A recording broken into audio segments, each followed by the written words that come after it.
So welcome everyone. It's 1:30 now. I think we should start this session on schedule. Welcome to the Cloud Working Group session.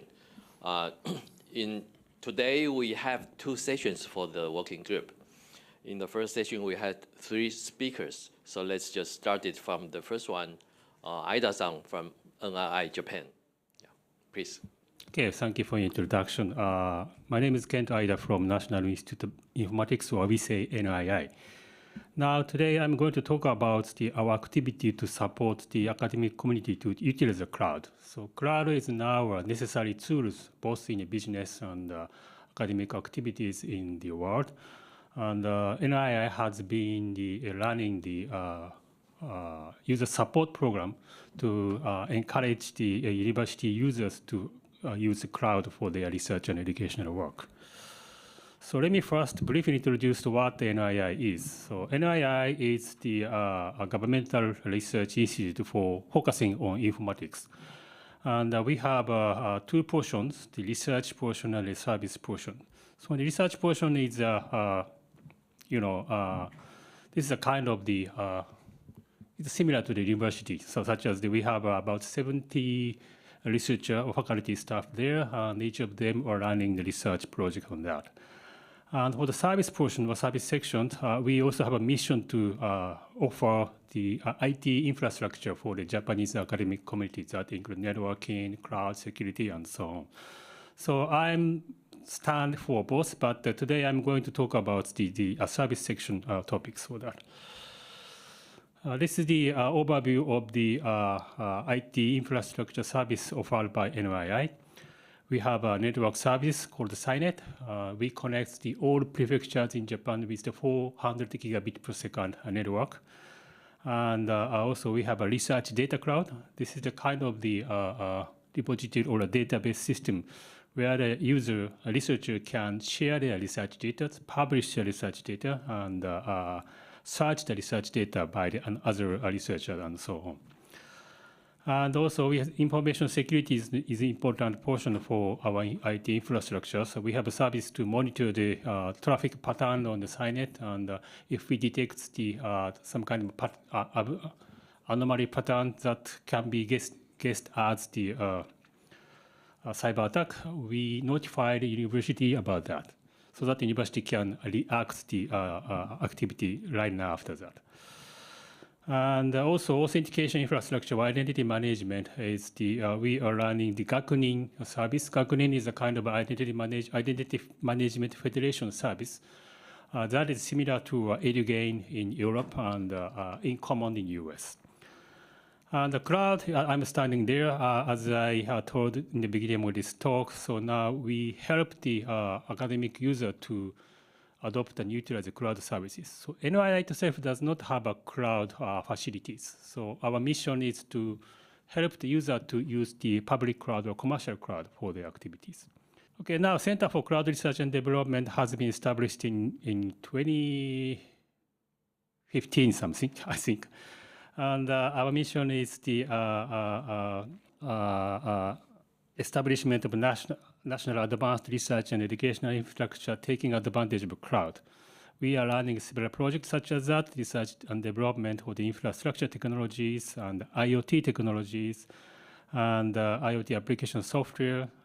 And also we support the cloud adoption to use in university users. Okay, so let me focusing on our cloud services in NII. First, we are running Gakunin Cloud project. The Gakunin Cloud is the name of the service to support university to adopt, use, and cloud services.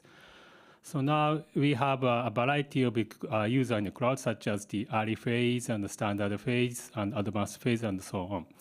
So we offer the multiple programs for each layer of the users or universities. For example, in the early phase, we are organizing the seminar or workshop and give some information how to use the cloud, how to select the cloud, and so on. Standard means that university has some kind of rule or organization to adopt the cloud services. It means that they do not allow each faculty staff and the students to adopt the cloud service by themselves. Instead, the university will do that. For this kind of layers, we are creating the cloud service checklist. I will show detail after that. For the advanced users, we are developing software tools that utilize the cloud for cutting-edge research and educational projects. Okay, first let me, so today I'm introduce some project in this Gakunin Cloud. So first let me talk about the cloud service checklist. Gakunin Cloud Adoption Support Service is the some kind of consulting services for the university administrators to adopt and use the cloud. So anyway, I stand between the cloud service providers and university research institutes. And I collect, disseminate, and share standard processes and information required when university and institute adopt and use the cloud services. And our primary service is the checklist. We create a cloud service checklist for Japanese universities. And this checklist includes the issues to discuss to use cloud, from the technical issues and to the legal issue and so on. So by running this checklist, university administrator can learn what kind of the issues they need to discuss before adopting cloud and so on. We also distribute this cloud checklist on the internet, and also we ask the cloud service providers to fill out the checklist. After reviewing the checklist results, and we share the result with university users so that the university administrator can know the cloud service providers that fulfill their requirements. So let me show you some example of the items in checklist. For example, the checklist includes reliability portions, such as the is a service level agreement published, and also data durability issue is also important, scheduling issue and notification maintenance and so on. So now the cloud service provider answer this kind of question for each, and after the review that, we will share the responses from the cloud service provider among universities. The log management is very important issues when you use the cloud. So let us suppose that we are operating the on-premise servers in the campus. So in this case, university administrator can see all the logs on the server. But this is not true in the cloud. So cloud service provider, some cloud service provider publish the log data for the user. Cloud service provider do not publish all log data for the users. So important thing is that university administrator confirm what kind of log they can see when they use the cloud service. Data center location is also important, particularly for example, in Japan, when we use some kind of sensitive data such as the medical data, most of the hospital or government requires to use the data center in Japan. And also legal issues is also important. And in many cases in Japanese, national university require the to use the cloud services that follow the Japanese law and the Japanese jurisdiction. And as for other things, now the SciNet is a backbone network's direct connect service. The SciNet is also the, our issues, and some ready interoperability. This kind of the items are listed in the checklist. This is the statistics. I'm sorry, this is a little bit busy slide, but so we publish the responses from the cloud service provider to the registered university only, because if we publish the responses to the internet, it will hesitate the cloud service provider to answer the question honestly, right? So they don't want disclose their information to other rival company and so on. And the service provider members is now more than 40 members joined the program. So we also mostly support the major IaaS providers. This is the download statistics of checklist responses and so on. So this checklist is the design for comprehensively. So it means that it includes the technical issues, legal issues, and many other issues. And it has the more than 100 checkpoints. We often hear the user's voice. So the checklist item is too much, and this is too hard to understand. So we also developed the use case-oriented checklist that is customized for the specific use case. One example is the checklist for the online meeting services. We created it on the 2020. This is it means that a pandemic has started in the world. So now the many universities consider to adopt the online meeting service on that. So we collaborate with the 6 online meeting service provider like that and create a checklist for that. And also we collect the responses from these service providers and share the result with university users. That was very helpful for the university users so that they can quickly and correctly select the suitable online meeting services for their universities. Another use case-oriented checklist is the checklist for the genome research. Now, this is a collaboration with the genome research community and lawyer community and so on. So now, in this case, we create a checklist for the researcher who analyze the genomic data from human genome data. So it is a very sensitive data, so we need to take care of the accessing the data on the cloud. So however, the problem was there were no single standard document how we can use the cloud for the human genomic data. So what we did is to survey the guideline for the research and education, the guideline from the government, and merge them and create a checklist for the genome research communities. So for example, this is an example of the checklist items here. For example, this is the define the how to manage the encryption key of data. And also we require to the user to confirm the method to manage the encryption key provided by the cloud service providers. It means that some cloud service providers hold the encryption key by themselves, but some cloud service provider allow the user to own their own private encryption key for the encryption. Also, we are working with the Fugaku teams to create a HPC checklist. This is also includes the topics customized for the supercomputing users, such as the remote job submissions, resource specification, and software license, and so on. Okay, this is the last slide for the cloud adoption support. Now, after adopting cloud service in universities, we offer the cloud gateway service. This is a kind of the portal to the cloud services in one-stop manner. So university administrator can create a portal menu of the cloud services. They made a contract for the university users.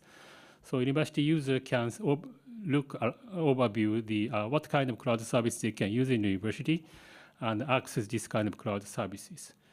And some of them support our GAKUNIN, or Identity Management Federation framework. So this kind of services, they can access the services with their own ID in the university. Okay, so let us move on the another topic. So from this time, let me introduce some research project to support the data-driven science. So first one is the collaboration work with the astronomical observation communities, or POC for archive analysis of astronomical observation data. So this is a collaboration with the National Astronomy Observatory of Japan, or we say NAOJ. And we have made a collaboration contract with the astronomical observation data on the cloud. So we are targeting the ALMA, Atacama large millimeter submillimeter arrays. This is the kind of the astronomical interferometer installed in Atacama on Chile. It is organized by 66 antennas with 2 groups. First group is organized by antenna with 20-meter diameters. The other one is 7-meter diameters. So now this ALMA generates the data every year, and the generated data is the increasing year by year. This is a little bit old data, but in 2023, they generate more than 300 terabytes of data in a year. The issue is the storage system for long-term data archive, and also computing system for data analysis. So our goal is to discuss how we can utilize cloud service to solve these issues. So what we did is to create hybrid cloud systems for their data archive system. So ALMA team developed their own data archive system called the NGAS. This is connected to the object storage like that, and also they have database. The cursor is the analysis port. So now observed data is archived on the NGAS archive services, and then this is the analyzed by cursor program for the research projects. So what we did is we create a hybrid cloud system for this NGAS data archive system. And what we did is we also have an on-premise system of the archive system. And we also utilize the cloud services on the AWS in this case. And we put the frequently accessed data on on-premise, but put the data's non-frequent access data to the cloud service on that. And our goal is to evaluate the access performance and the cost performance for running the ALMA project. So this graph indicates the cost estimation in this project. What it is the so now ALMA data increase year by year like that, and also the amount of data is increased like that. So we evaluate the cost to archive the data on the cloud services. For the cloud services, we use both the Amazon S3 for the first tier, and also Glacier is a cold storage for the second tier. So, and we migrated the data that did not access long term with automatically transferred to the Glacier to reduce the cost for that. So our results, lesson learned from there is that cloud storage service is very expensive, as you know. But if we run the lifecycle management, it means that we put the non-frequent access data to the Glacier and so on in appropriate manner, we can reduce the cost for the cloud storage. This is the second experiment for the computing resources. Now, this is the tentative application, execution time tentative application in the ALMA research project. So application program is, analysis phase is decomposed into two phases. First one, the calibration phase, and second one, the imaging phase. Calibration phase required only one CPU, but the imaging phase required high CPU power, multiple CPU for that. If we run this application, so maybe without any resource optimization, we need to choose the server instances with the higher CPU powers that satisfy the requirement for the imaging time. This is execution for time like that. So execution time is like that here. So this is maybe 900 hours and so on. And this bar means the cost. So it requires the $600 or less, and so on. So in data on the right-hand side is the running the same application with the resource optimization. So what we did is first we select the low CPU power instances for the calibration phase, and then we switch the instances to the those with the higher CPU power on the imaging phase. By doing this, first we can, so execution time is a little bit longer than the non-optimization case, but we can reduce the cost for the using the AWS instances like half and so on. This is also, so now it means that lesson learned from this is that by selecting suitable instances and change the instances, even in the application execution time, we can have the good cost performance with the small performance degradation like that. Okay, so next project is the SciNet Stream, so IoT support program. Now our SciNet networking services is the offer. Sorry, this slide is a little bit late. So now we are operating SciNet 6. We are offering both the wired service and the mobile network service. In the mobile network services, we distribute the SIM card called the SciNet SIM to the users. So user can connect their IoT devices to the SciNet by putting the SIM on their devices. We say this is mobile SciNet. So when we start the mobile SciNet services, we also start the software development for that. It means that, so as you know, most of the IoT application users are not expert of IT or not expert programmers. So Signet Stream is the software libraries that enable user to easily upload and download the data from the IoT devices. So user can, what user need to do is to install the Signet Stream library on their devices and call some API to put data and retrieve the data. So in IoT environment, the performance fluctuates often. So now we need to take care about the transmission of data, and also we need to take care about the authentication and encryption and so on. This kind of the features are installed in Signet Stream, so users do not have to take care about that. Let me show some demonstration using the application in Signet Stream. This is the collaboration with the Tokyo University of Marine Science and Technology. So now in this experiment, they put the camera sensor on the cruise ship like that, and collects the data from the cruise ship, such as the image like that, and GPS data, and other environmental data like that. So now they send this kind of data, Signet Stream, their computing service, and so user can see this kind of result very easily. The next example is the animal telemedicine project. So this card is the kind of small hospital for the animal. So if some problems happen, they send this animal clinic card to the remote site, and people on the remote site can take care of the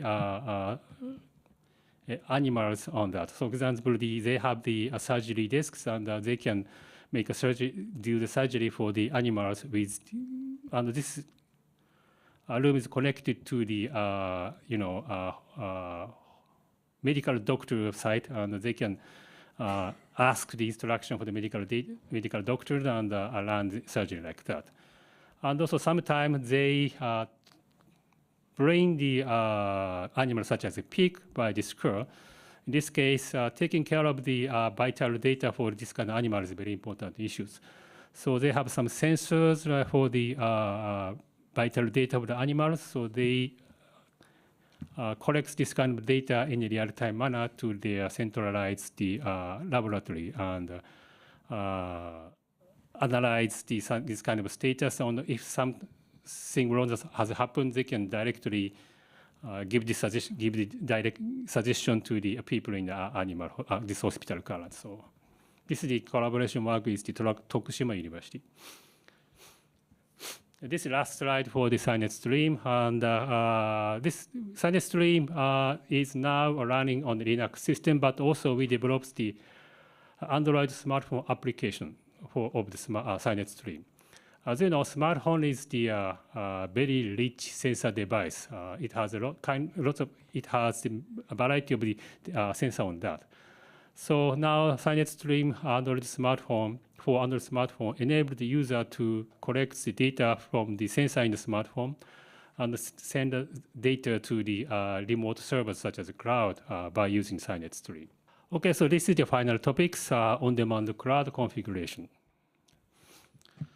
Now, cloud services enable us to set up the computing servers within a few minutes. This is the dramatically reduced the time for the setup of the computing server.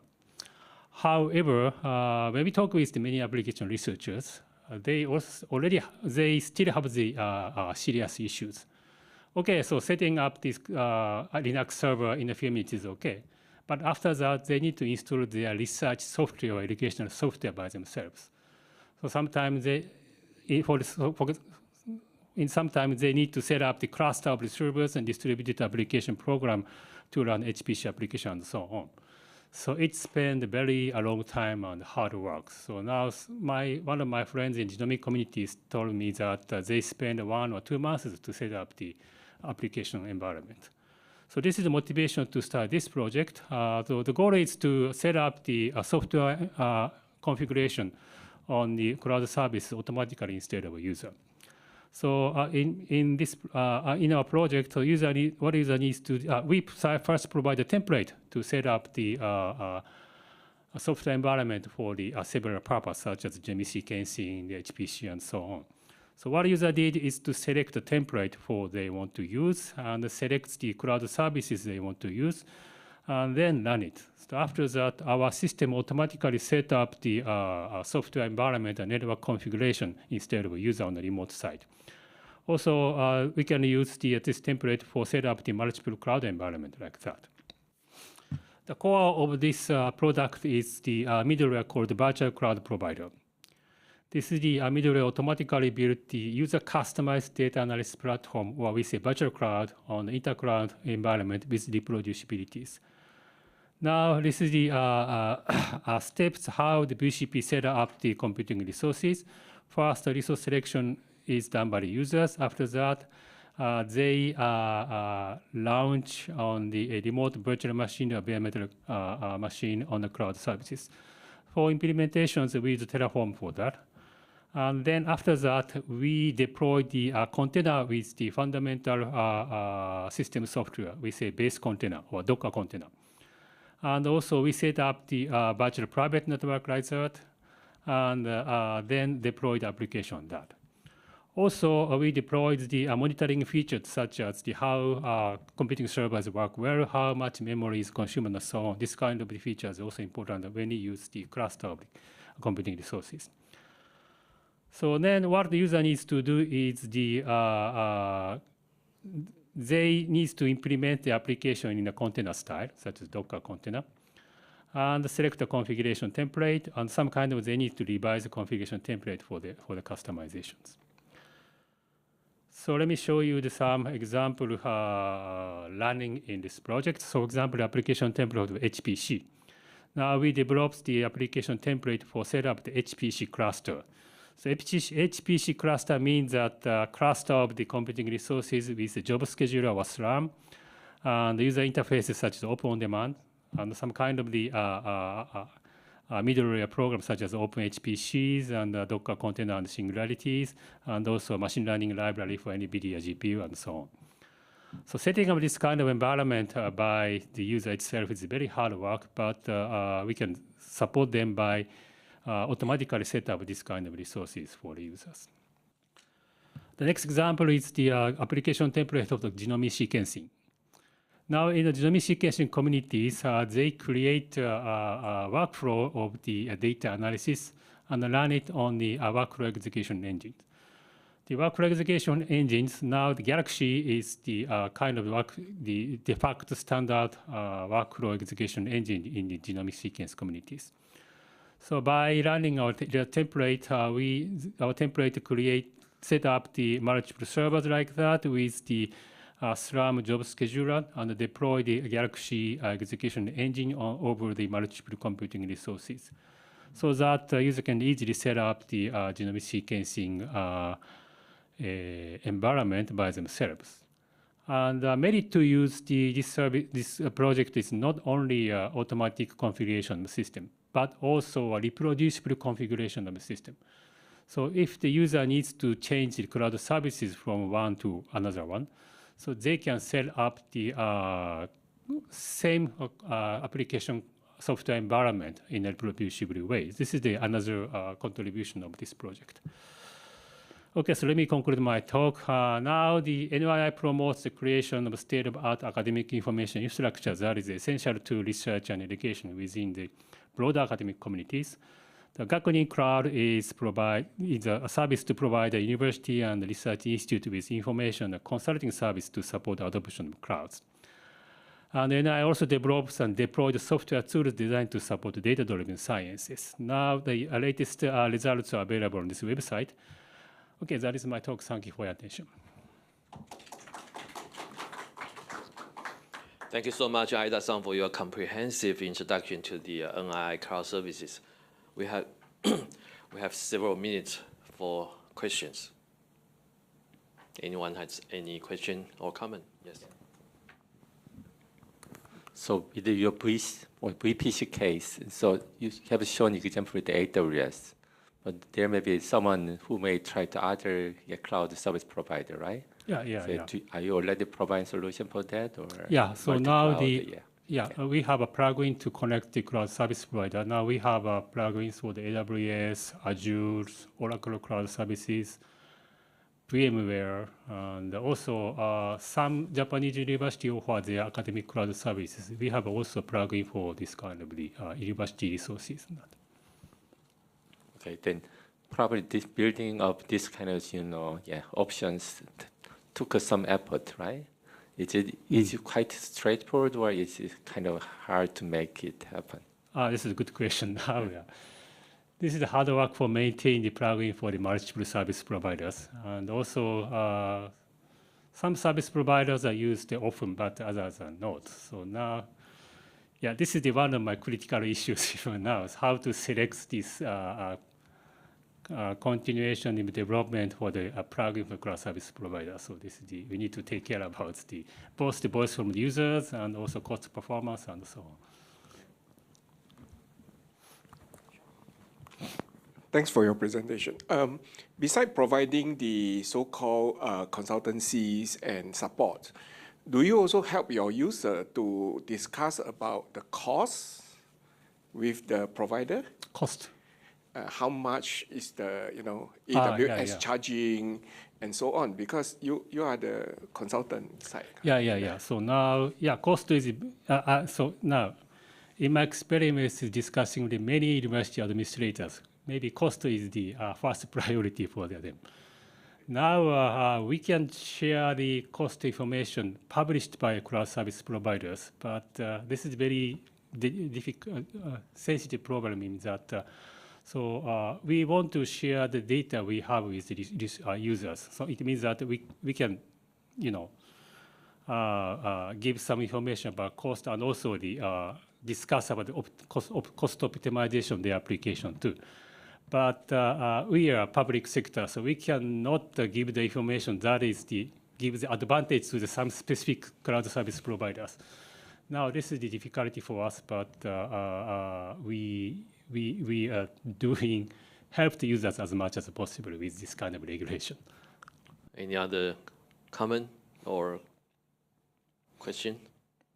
I have one about the single sign-on services, because you build up like an ecosystem for your cloud services.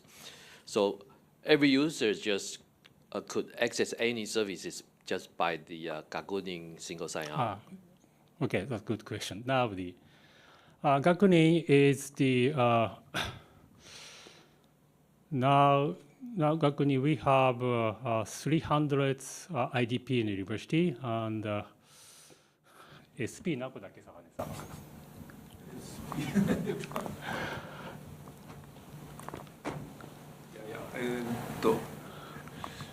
Maybe some hundreds of these service. Yes.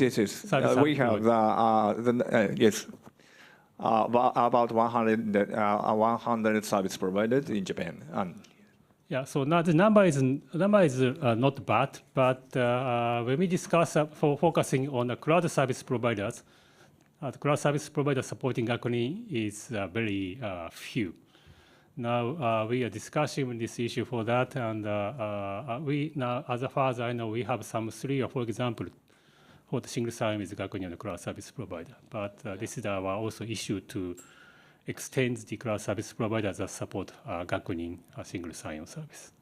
Okay, so in the long run, maybe the cloud service provider has to take care of the interoperability with the Gakunin service. Yeah. So now the Gakunin is implemented based on the SAML protocol. So yes. As far as I know, most of the cloud service providers support SAML protocol. But in order to support the Gakunin systems, they need to do more on that. I mean that they need to some kind of configuration or some kind of regulation, and other issues are also available. Yeah. Okay. Thank you. Any other questions? If not, let's thanks Aida-san again. Thank you. Yeah. So next speaker will be Iguchi-san from RIKEN about the virtual Fugaku. Okay. Thank you for my for preparing to waiting. So thank you for the introduction. So nice to meet you all. My name is Yuji Iguchi. So I'm from the RIKEN Center for Computing science, we call it the RCCS. So today, I'm introduced the virtual Fugaku project.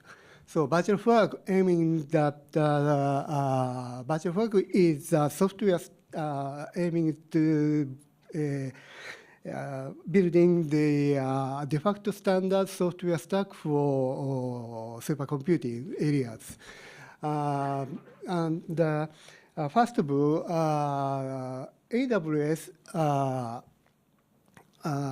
provided the Fugaku CPU of Fugaku with compatible with Fugaku's CPUs called Graviton CPUs. So we provided the first step, first virtual Fugaku's first step. We provided the AWS cloud environment. So I'm sorry, I'm not good at English, so I speak slowly. I apologize that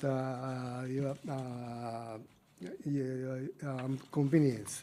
So first of all, let me briefly introduce the about the Fugaku. So Fugaku is the name of Japanese, old name of Japanese highest mountain. So now we call the Mount Fuji. And Mount Fuji symbolizes the idea of the supercomputing. So because very highest Mount Fuji have the high peak and very broad base.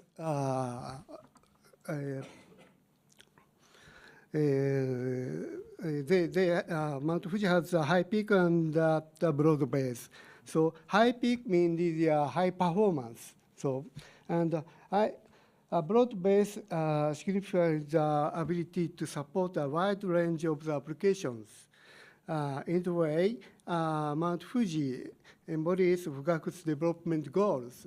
So I will introduce the high peak of Mount Fuji and our Fugakus. So high peak means the very high performance was the high supercomputers. As you know, the Fugaku takes top on HPC benchmark and Graph 500 at last November. Even after Fugaku launches about 2090, maybe 4 years we keep the top levels high performance.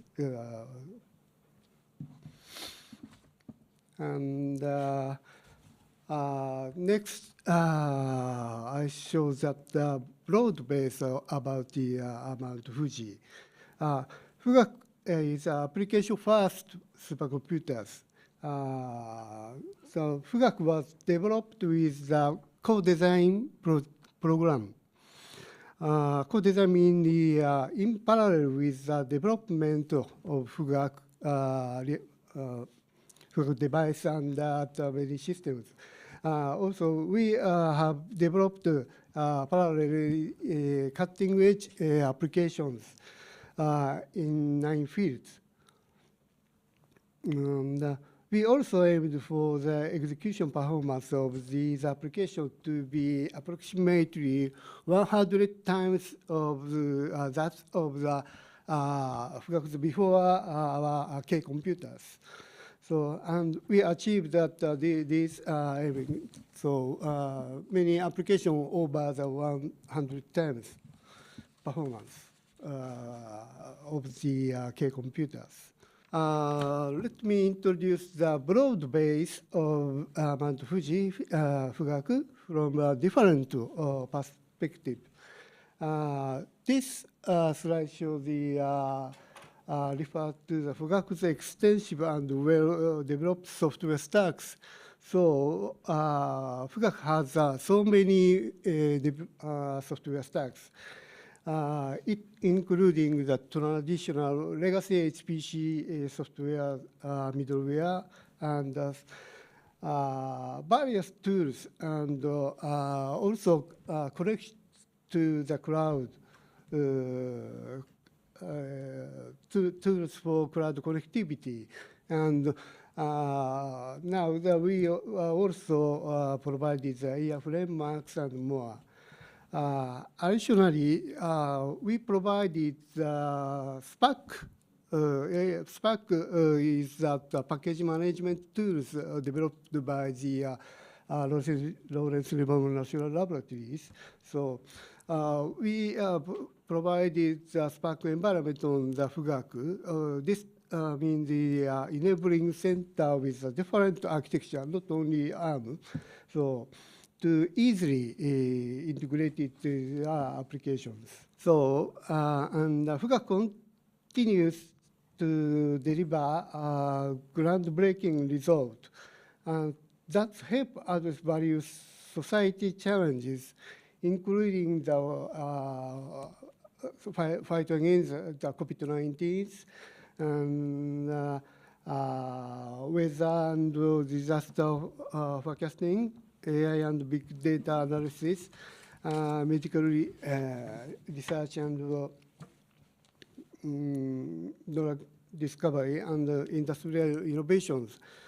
So the Fugaku created so many achievements of the for the social problems.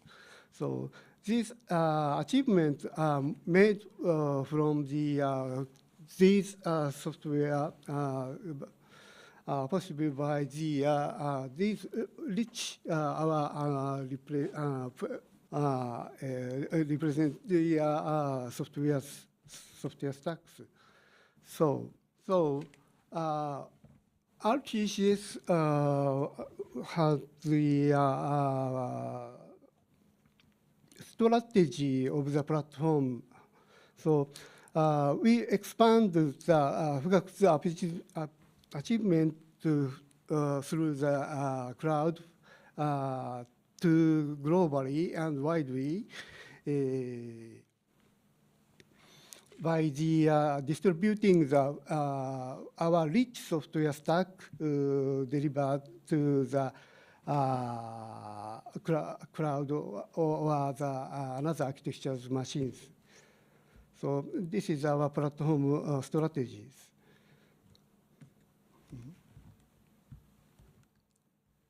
Sorry.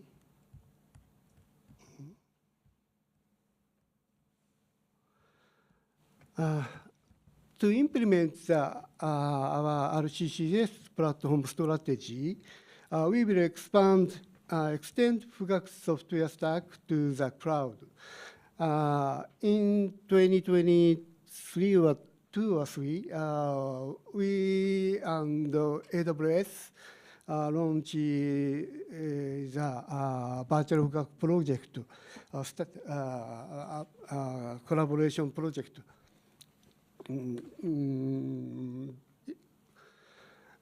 It's called the virtual Fugaku project. So this marks the beginning of the we started the virtual Fugaku project with AWS. So AWS has the Graviton3. This CPU compatible with Fugaku's A64FX CPUs, and similar and serves as the ideal platform to expand Fugaku's software stack. So now let me introduce virtual Fugaku again. So virtual Fugaku is common software stack for HPC with the supercomputer areas. Built upon the one developed for the currently used on Fugaku. It aims to promote Fugaku's achievement by packaging a highly optimized and well-tuned software stack for Fugaku, and making it available to the world. So we deliver the widely globally. Why we start the virtual hookup project? So here is the advantage and the features of virtual hookups. So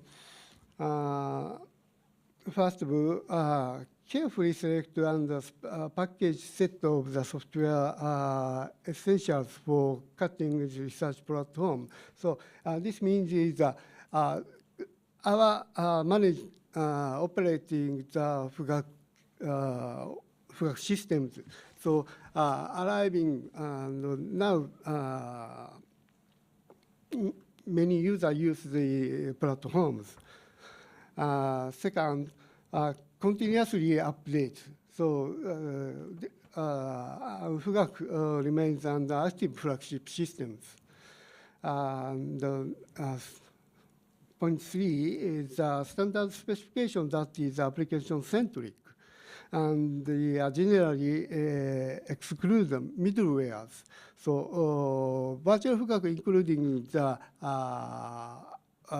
application-centric, not including the file system or the scheduler, such as middleware for the supercomputers.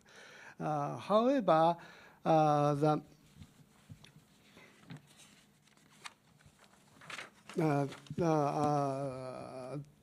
they are considered to have failed because they tried to pack. However, we aim in the de facto standard software stack for the supercomputers. But before, it's likely project such as the OpenHPC or some project. They including the not application, only application. They included so many open source softwares. So it is a very difficult to manage the combination of the softwares, many softwares. So, but virtual Fugaku is including the application-centric and application environment. So last year, last August, we delivered the first version of the virtual Fugaku. And last November, we updated the virtual Fugaku. The first version of the virtual Fugaku supported the platform with a cloud service powered by the AWS, the Graviton CPUs. So we have selected frequency used applications from real Fugaku. As introduced earlier, and packaged them using Spark tools. So with these packages, we provided two environments. One is satellite, we call the satellite Fugaku. This is satellite Fugaku is a test bed for the virtual Fugakus. So this environment can use the Fugaku users can use the satellite Fugaku. So, and second environment is we call the private Fugaku. This is the singularity container for the AWS cloud users. So, including the package is satellite Fugaku and private Fugaku is same. So this list is virtual Fugaku version 1, now version 1.1, including these applications and runtime libraries. These applications based based on actual usage in Fugaku since 2022 July, and focusing on the most frequently used applications. So, but currently we are including the 10 or 20 applications. So we have to update these many applications we need it. So currently we including only the open source software. So we try to the production software, independent ISV vendors softwares. So and additionally, these applications built with GCC and interconnect uses AWS interconnect. So virtual Fugaku as a singularity container. So this is at they deliver for the private Fugaku users. So we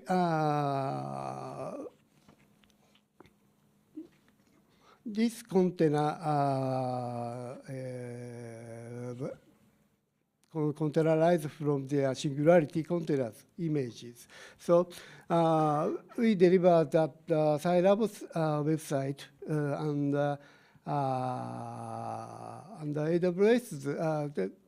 AWS container deliver site.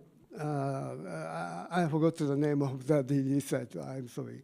And you can also find our website, RCC's website, from to the download links.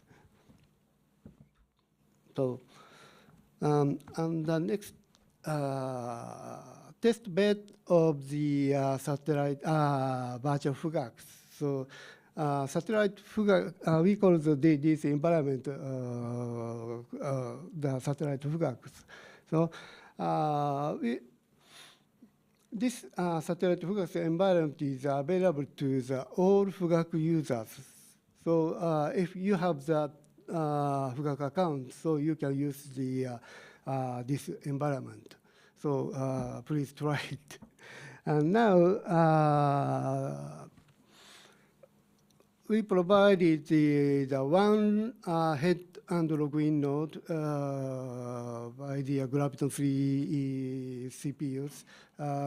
This node configuration is 64 vCPUs and 128 gigabytes memories, and 8 same configurations computing node is provided.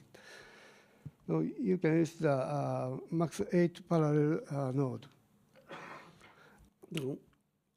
So we launched at last July the satellite Fugaku. So current usage of the satellite Fugaku is about the 50 users, and maybe 2,000 jobs was executed, but still usage is low. So to enough more usage, we plan to launch a campaign next week start. So expand the number of computer nodes from 8 to 32 until the end of this month. So if you're interested in the DC environment, you can try to that 32 node Graviton3 environment. So, and many areas users uses this environment, but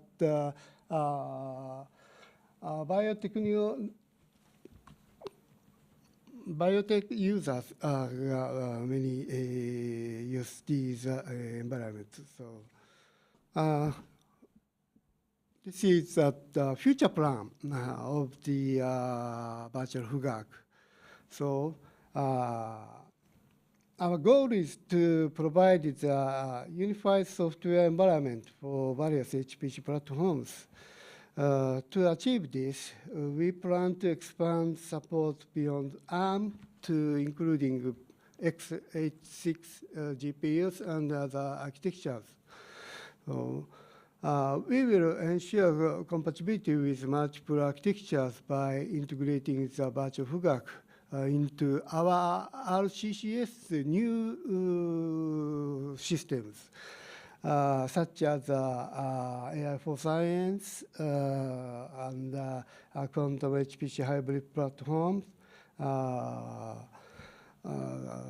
So we deliver the virtual Fugaku environment to use these platforms. And additionally, we will continuously review and update the package applications. To support this, we are also working on improve the efficiency of the packaging process, such as implement CI/CD and CD process, or some AWS usability tools. So this is conclusion that today's our talk. Virtual Fugaku is a standardized software stack for HPC. It including a selection of the most frequently used software packages from the real Fugaku, active flagship supercomputers. And provided as a singularity container image, it can be used on the AWS cloud service, and we will expand the many architectures. So finally, we are pleased to announce upcoming tutorials on the virtual Fugaku. So this month, maybe March 10th in Singapore, Supercomputing Asia was opened. So the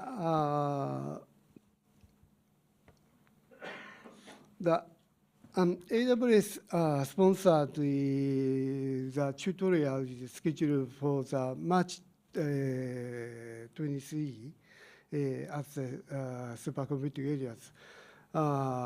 So if you are interested in the virtual Fugaku, so we encourage you to join these tutorials.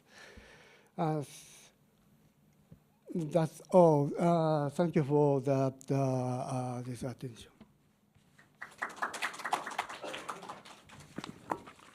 Thank you so much, Iguchi-san.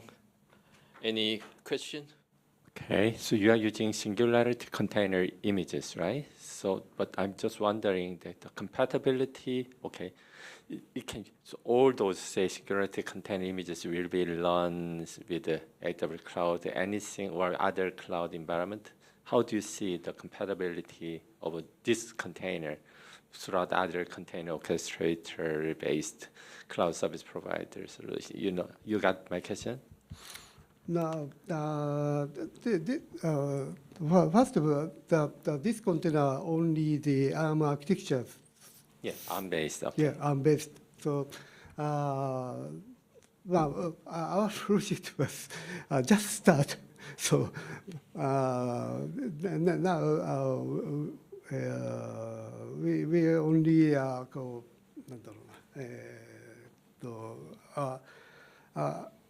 Just so we try to the widely another environment. So you are saying this Fugaku has your own kind of say ARM-based chip, and also AWS has its their own Graviton-based things, but you just made that compatible, right? Yes. Okay.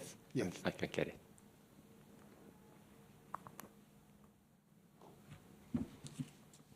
Anyone has any comment from the side? As I learned that at the same time, RIKEN is also preparing for the next generation Fugaku. So if there's any information or the direction could be introduced about the next generation system. So I cannot speak about the next, but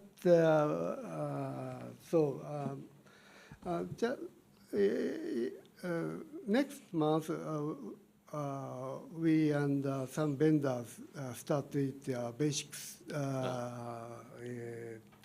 basic design for the Fugaku next Fugaku.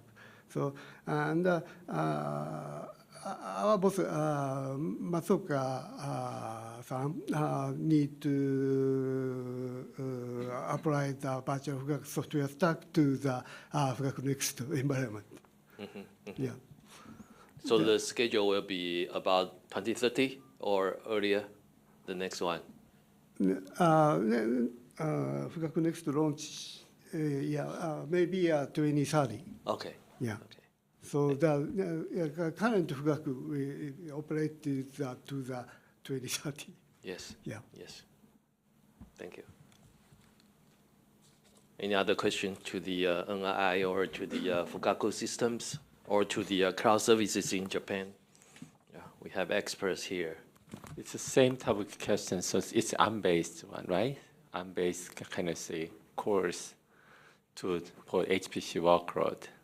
So there are still pushes, right? Also, NVIDIA is also working on their own grace, right? Then how do you see, this ARM-based ones getting more momentum in the HPC high-performance computing space? Yeah. It is a difficult question. So the Fugaku provides the architecture, but the current workload, many workload not match to the general architecture. So the current workload shift to the GPUs. Yeah. So so maybe next architecture hybrid the general CPUs and GPUs. So ARM-based system is maybe. Okay, thank you. Yeah. If there are no other questions, let's thank Iguchi-san again. Thank you. Thank you very much. My presentation should be not long. That's about the update to the Science Cloud development in Taiwan. According to the title, the system is designed by the science. That means designed based on the requirements from the scientists, the research group. And together, we work together to provide the services to the academic. So in general, the scientific computing in collaboration with the research groups aims to, as I mentioned here, as the figure in the slides. For the past decades, the scientific computing are based on the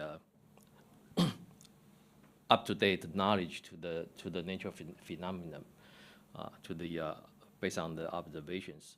So they derived some the governance equations, such as those equations for the fluid dynamics, to the seismology, to the earth systems, etc. So based on these models, they could analyze the systems to make some prediction or analysis to some specific cases. Plus, with the observations, they could integrate the model and also the observation data to improve the knowledge to the Earth system, to to the nature. And then recently, with much more observation data, then the machine learning enabled data analysis method could be combined together to make such kind of discovery of the hidden pattern or the uncovered phenomena to be quantitatively and also to be more easier than ever, and then capable to deal with much more complicated problems than ever, and to improve the knowledge to the nature phenomena. That's the general concept behind the scientific computing. So our cloud services are based on these requirements. So we support the integration of the computing model, the big data analysis workflow from the research groups into our computing systems. From the computing service provider point of view, our objective is to help the users to make the best use of our computing resources, to have the best efficiency for the computing in our platform. So the infrastructure, reliability and efficiency of the infrastructure is essential to the service provider point of view, including the compute, storage, and networking, the data management, data access, from based on the user from the application sides. So the close collaboration with the user group is important. The background of our center, ASGC, that's Academia Sinica Grid Computing Center. So the center was established because the participation to the WCG, the worldwide Large Hadron Collider Computing Grid, for the Large Hadron Collider collaborations. So the high energy physics, particle physics in Taiwan joins the physics part. And we have another group joining the development and deployment of the distributed computing grid. We call it the worldwide grid, the WCG. So this worldwide grid computing system has been evolving in the past two decades. Now is able to deal with 1,000 petabyte scale data together with about 200 data centers around the world. And from 2023 in Taiwan, our center has been, the role is changed as a core facility funded by the Academia Sinica and also the National Science Council, National Science and Technology Council, supporting the scientific computing services, including the big data management and processing to the whole users in Taiwan, from the university, from the Academia Sinica and other non-profit communities. So it's, in summary, that most of the users now are those from the physics, especially those particle physics community. They use about more than 40% of the computing resources in our center, including those experiments, after CMS, AMS, STAR, and also gravitational wave experiment like Kagwa, LIGO. And we also supporting other user communities such as life sciences, earth sciences, astronomy, drug discovery, etc. So as I mentioned in the beginning, that for the high energy physics collaborations, because the physics in Taiwan, they contribute to the physics part from the development of the facility, the fiber data link things, and also contribute to the physics analysis, such as those summary in these slides. So based on the participation to the grid computing system part, now we build up and providing the cloud computing services based on the core technology from the WCG. Yeah, that's also the advantages and also values of these international collaborations. So we developed the distributed computing system technology and also capabilities in Taiwan.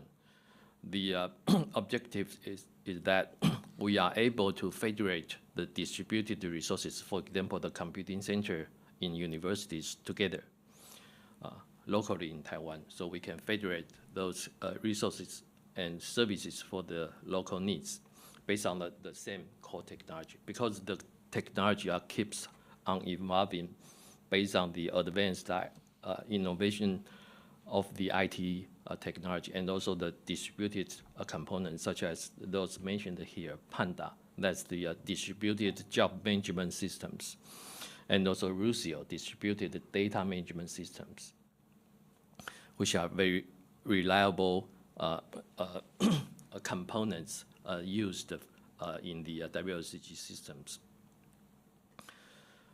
And then currently we also, in our system, there are three major components. The first one is the grid systems, like I mentioned here. The second one is the cloud services. Some of the slides will describe a bit more for this later. And then traditional cluster, the users could submit job to the batch job to the cluster using Slurm, exactly the same as the Aida mentioned in NII. So integrate the three types of system together.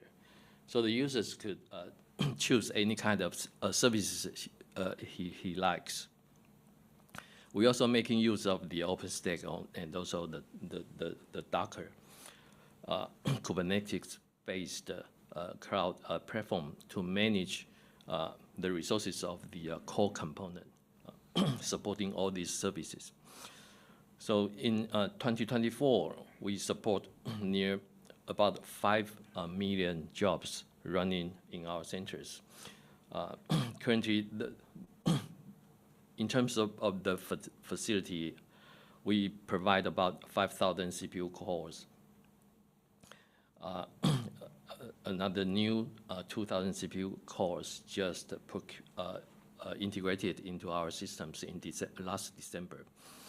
And also about 200 GPU boards, including several generations, because our strategy is to procure several systems every year so that we can keep on having the most advanced computer systems. So the users could try how to make use of those new facility.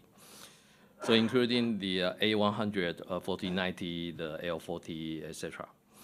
For the storage system, we are using the open safe CEPH, a big pool with about more than 12 petabyte scale, growing from 10 years ago till now.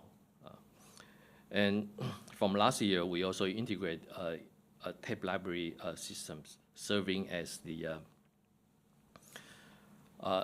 dark data and the long-term data preservation, and also serving as the backup of the system core informations, so that once there is any disk crash of our services, in just 1 day or no longer than 2 days, the system could be recovered based on the backup from the tape systems.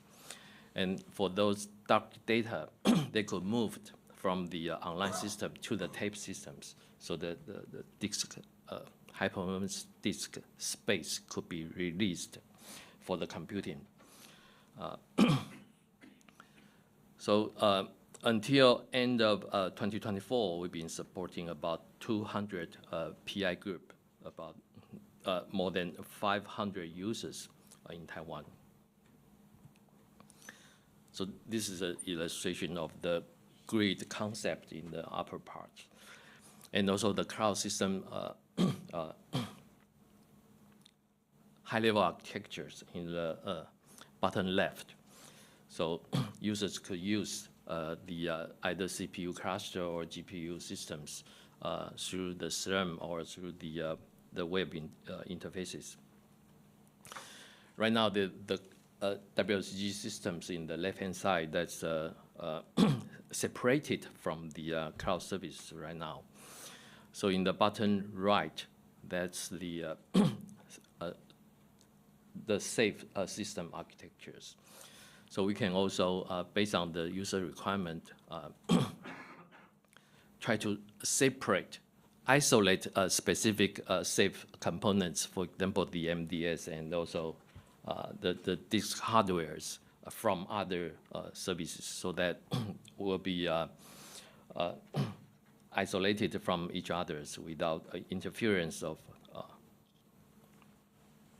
And here is the summary of the software as a service for the users. It started from the requirement of the cryo-EM users.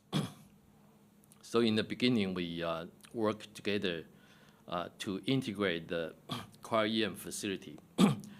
That the research group, after they get data from the cryo-EM facility, then the data could go to the computing system directly, so that users no longer need to download their data from the cryo-EM facility and to find out, to look for another computer systems and upload the data for analysis. So now all the pipeline could be very simplified, and the performance is improved. So after the data get from the cryo-EM facility, then users could access to our systems with using the same software, just use the web browser without install any software in their computer. And then through the familiar software environment, they could finish their data analysis and get the outcome downloaded from our systems. So those icons, each icon is a software package requested by the user group. So now it's been extended to more than 70 such web applications has been online, including the Jupyter, the molecular dynamics softwares, and also PyTorch, etc., and also the MATLAB, etc.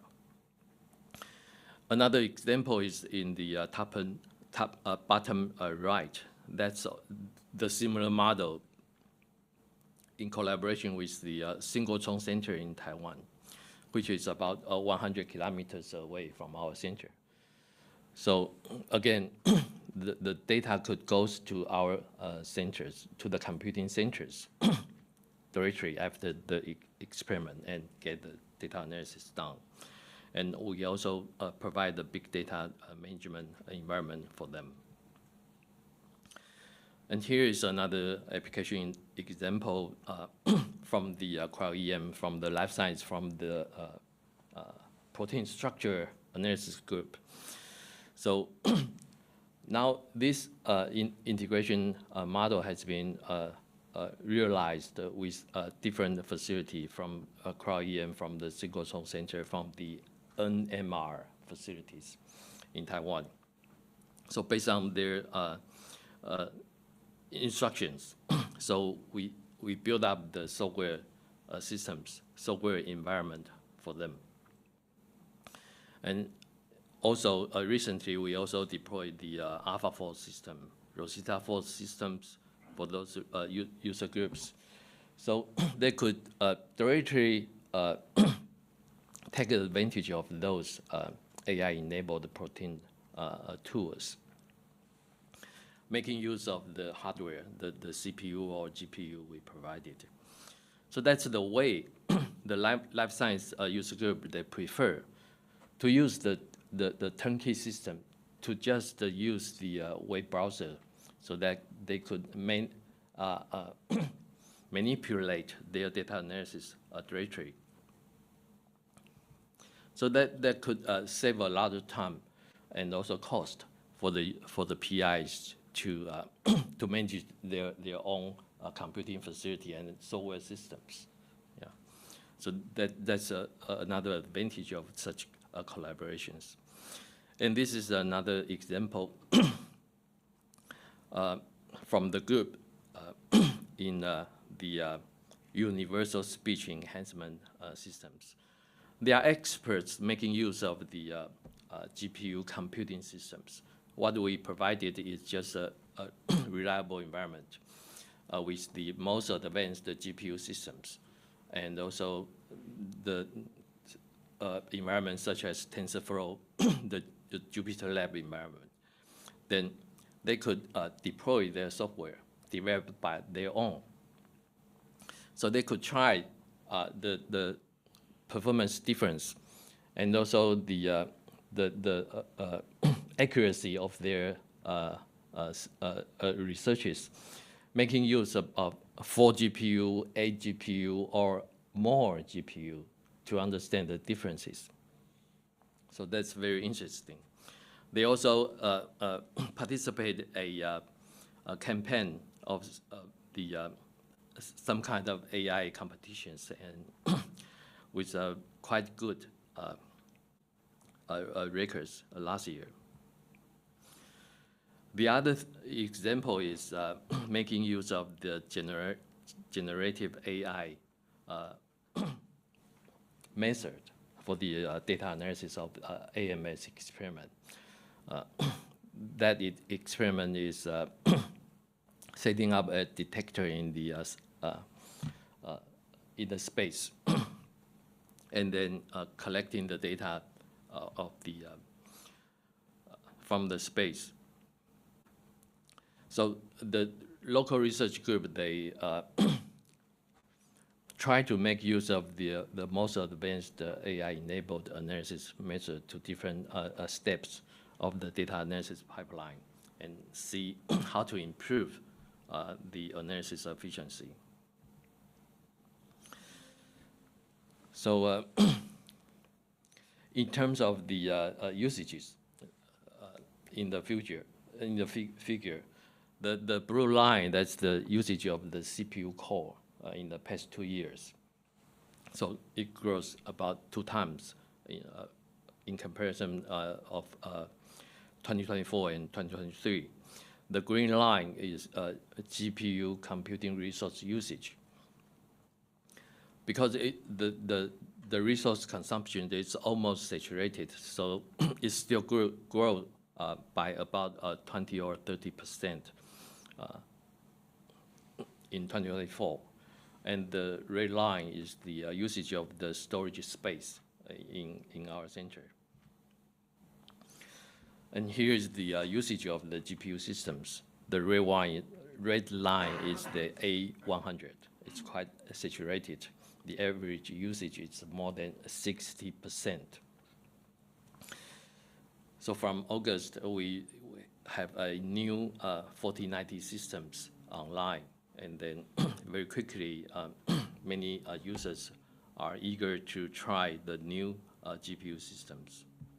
The other issue for the cloud service provider is the energy efficiency.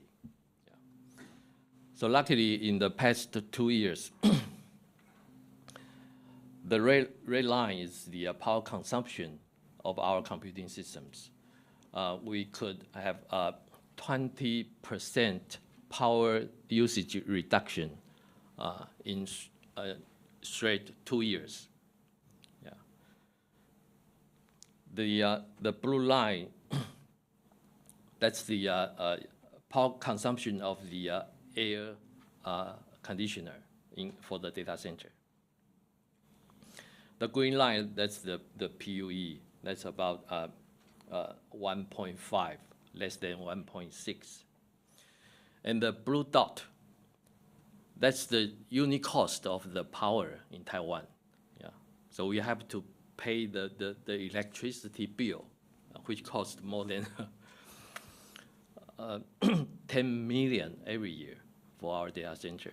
So 20% reduction is quite a lot for us, very useful.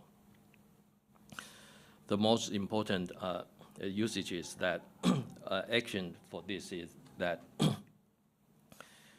to improve the air conditioner efficiency. That's one thing. The second thing is that the concept is very basic, to have a well protection from the cold aisle, from the hot aisle. The third thing is that to retire the old machine, because those old hardware cost a lot, use a lot of power consumptions. Yeah. So in general, that's our experience is also the same as Fugaku. The hardware should be better to be retired after 5 years. We also conduct at least 4 training events every year in Taiwan, so that to support the new users to easier get access to our services and resources, to understand the user's requirement, and to work with those user groups closely. So in summary, that's about time to close the session. Yeah. We are going to host a annual event, the ASGC, which has been 22 years. Yeah. Started from 2003, and now it's an annual event. So the next one will be in the March 17, the week. The theme this year is AI and hybrid quantum. So you are very welcome to check the details from the website, and of course, welcome to Taipei for this event. Yeah. So that's my update to the our center's cloud services for the science. Thank you so much. If there's any questions. So thank you for your talk, Eric. Now, in WLCG environments, it seems that you use the on-premise system installed in academic institute, right? So do you have any plan to utilize a commercial cloud for the storage or computing resources? No. The basic principle is to use open source systems in our center. Okay, thank you.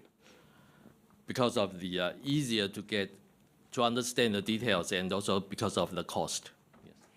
But as Aida-san just questions, so their demand, okay, the users, they may more demand than you can afford, right? Sure. Then what's your recommendation? Just ask them to go there and find your own way. That's our dilemma, right? Yeah, basically, all kinds of users are welcomed. Yeah.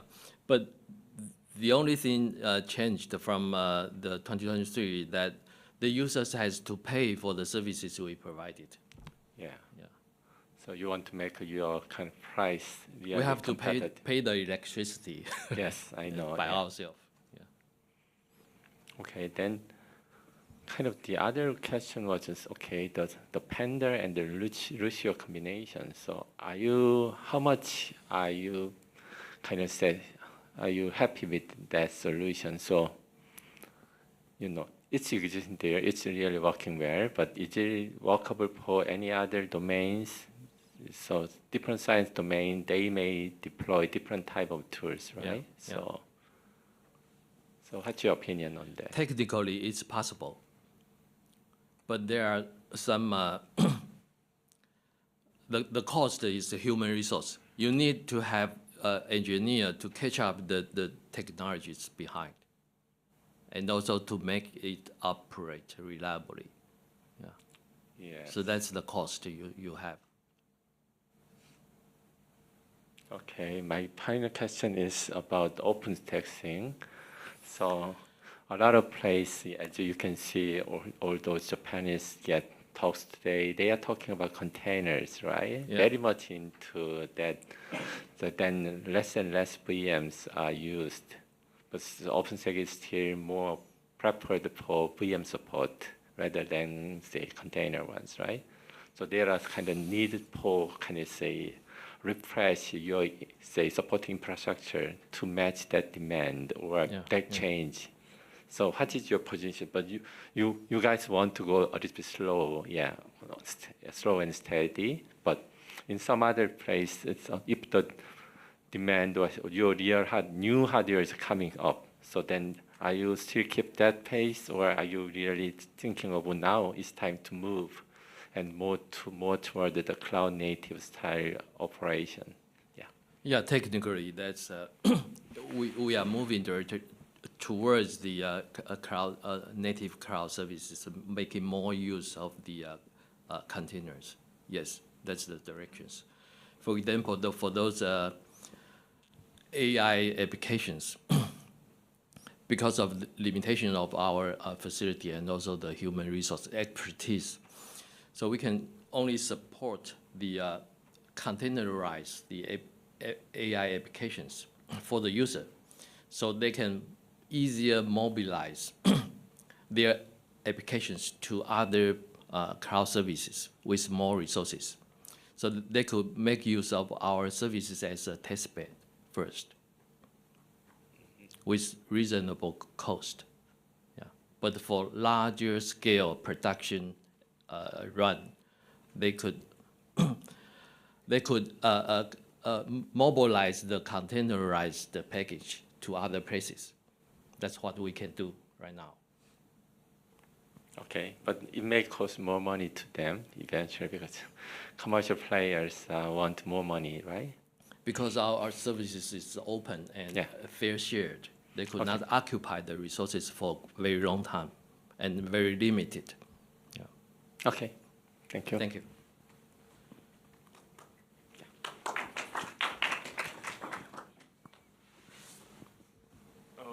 Excuse me, can I check again about Prof. Kim's question? Because what I understand is Prof. Kim just talked about we are still use OpenStack as the hypervisor solution, right?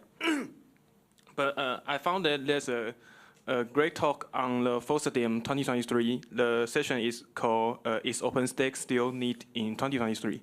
And there is a picture about they separate the hierarchical structure from the physical hardware to hardware virtualization to IaaS APIs and then the application deployment APIs.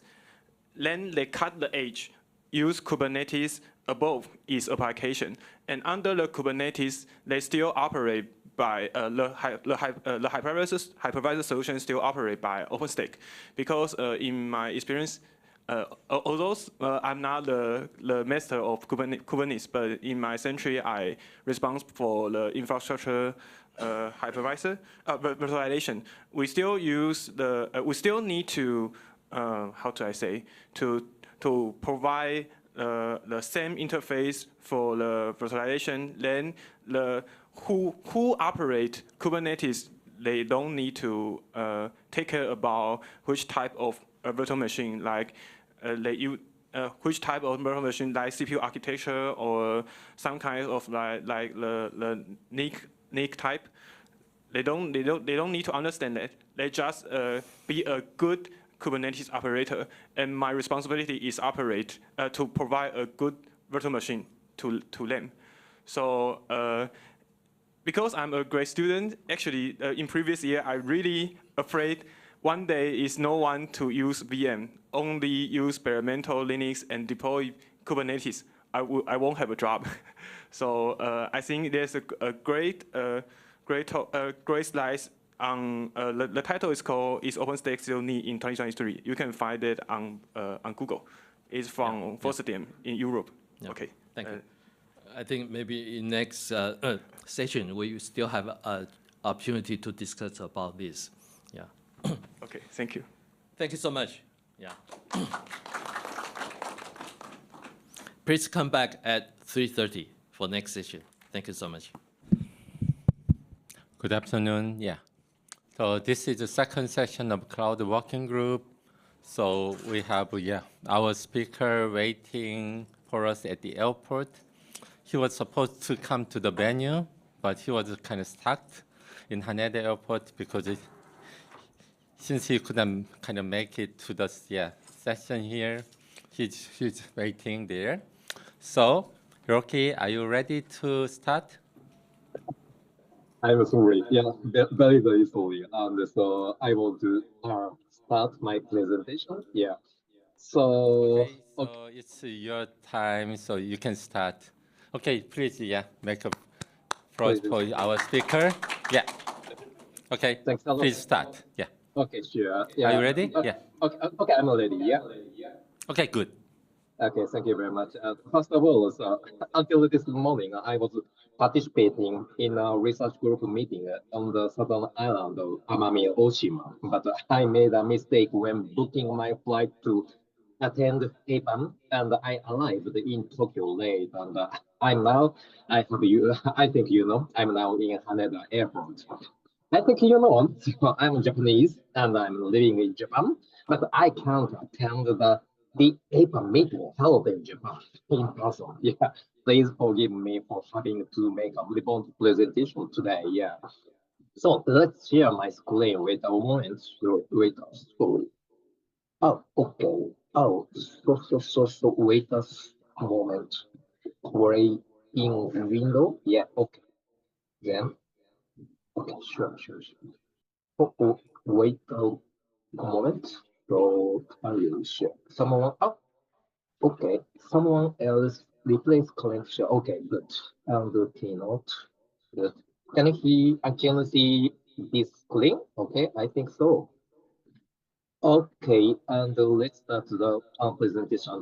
For the past few years, I have been talking about the Beyond 5G project since 2022, and this will be the first time I have spoken about this project since 2022.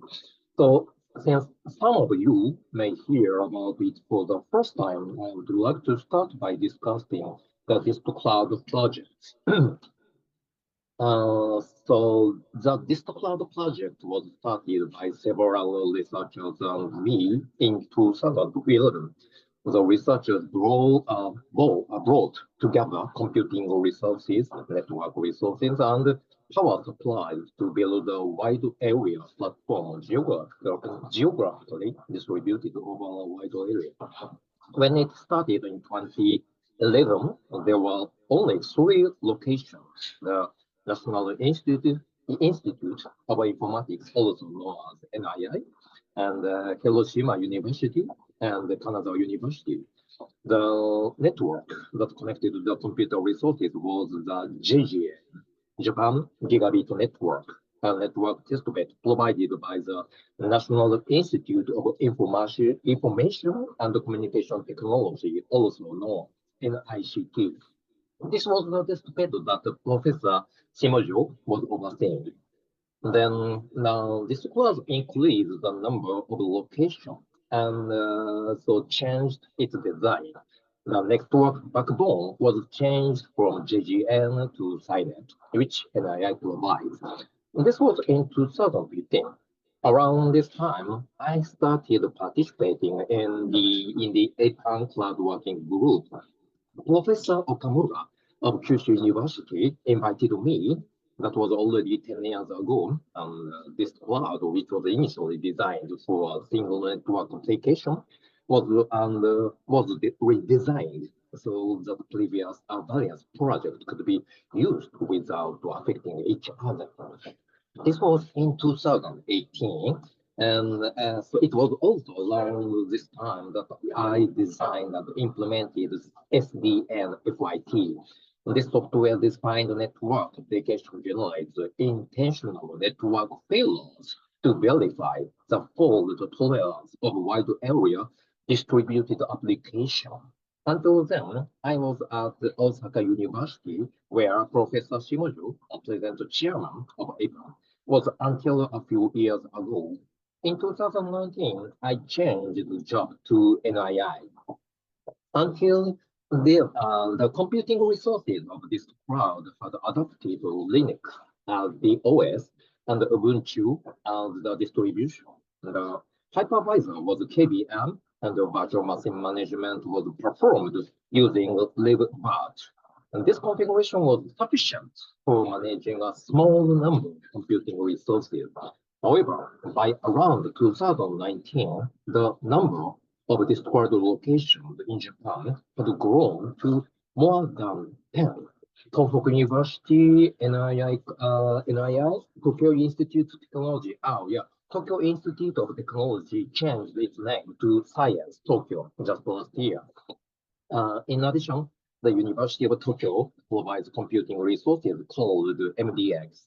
At APAN52 meeting in 2021, we invited Dr. Suzumura, who is in charge of MDX, to the cloud working group and had him talk to us.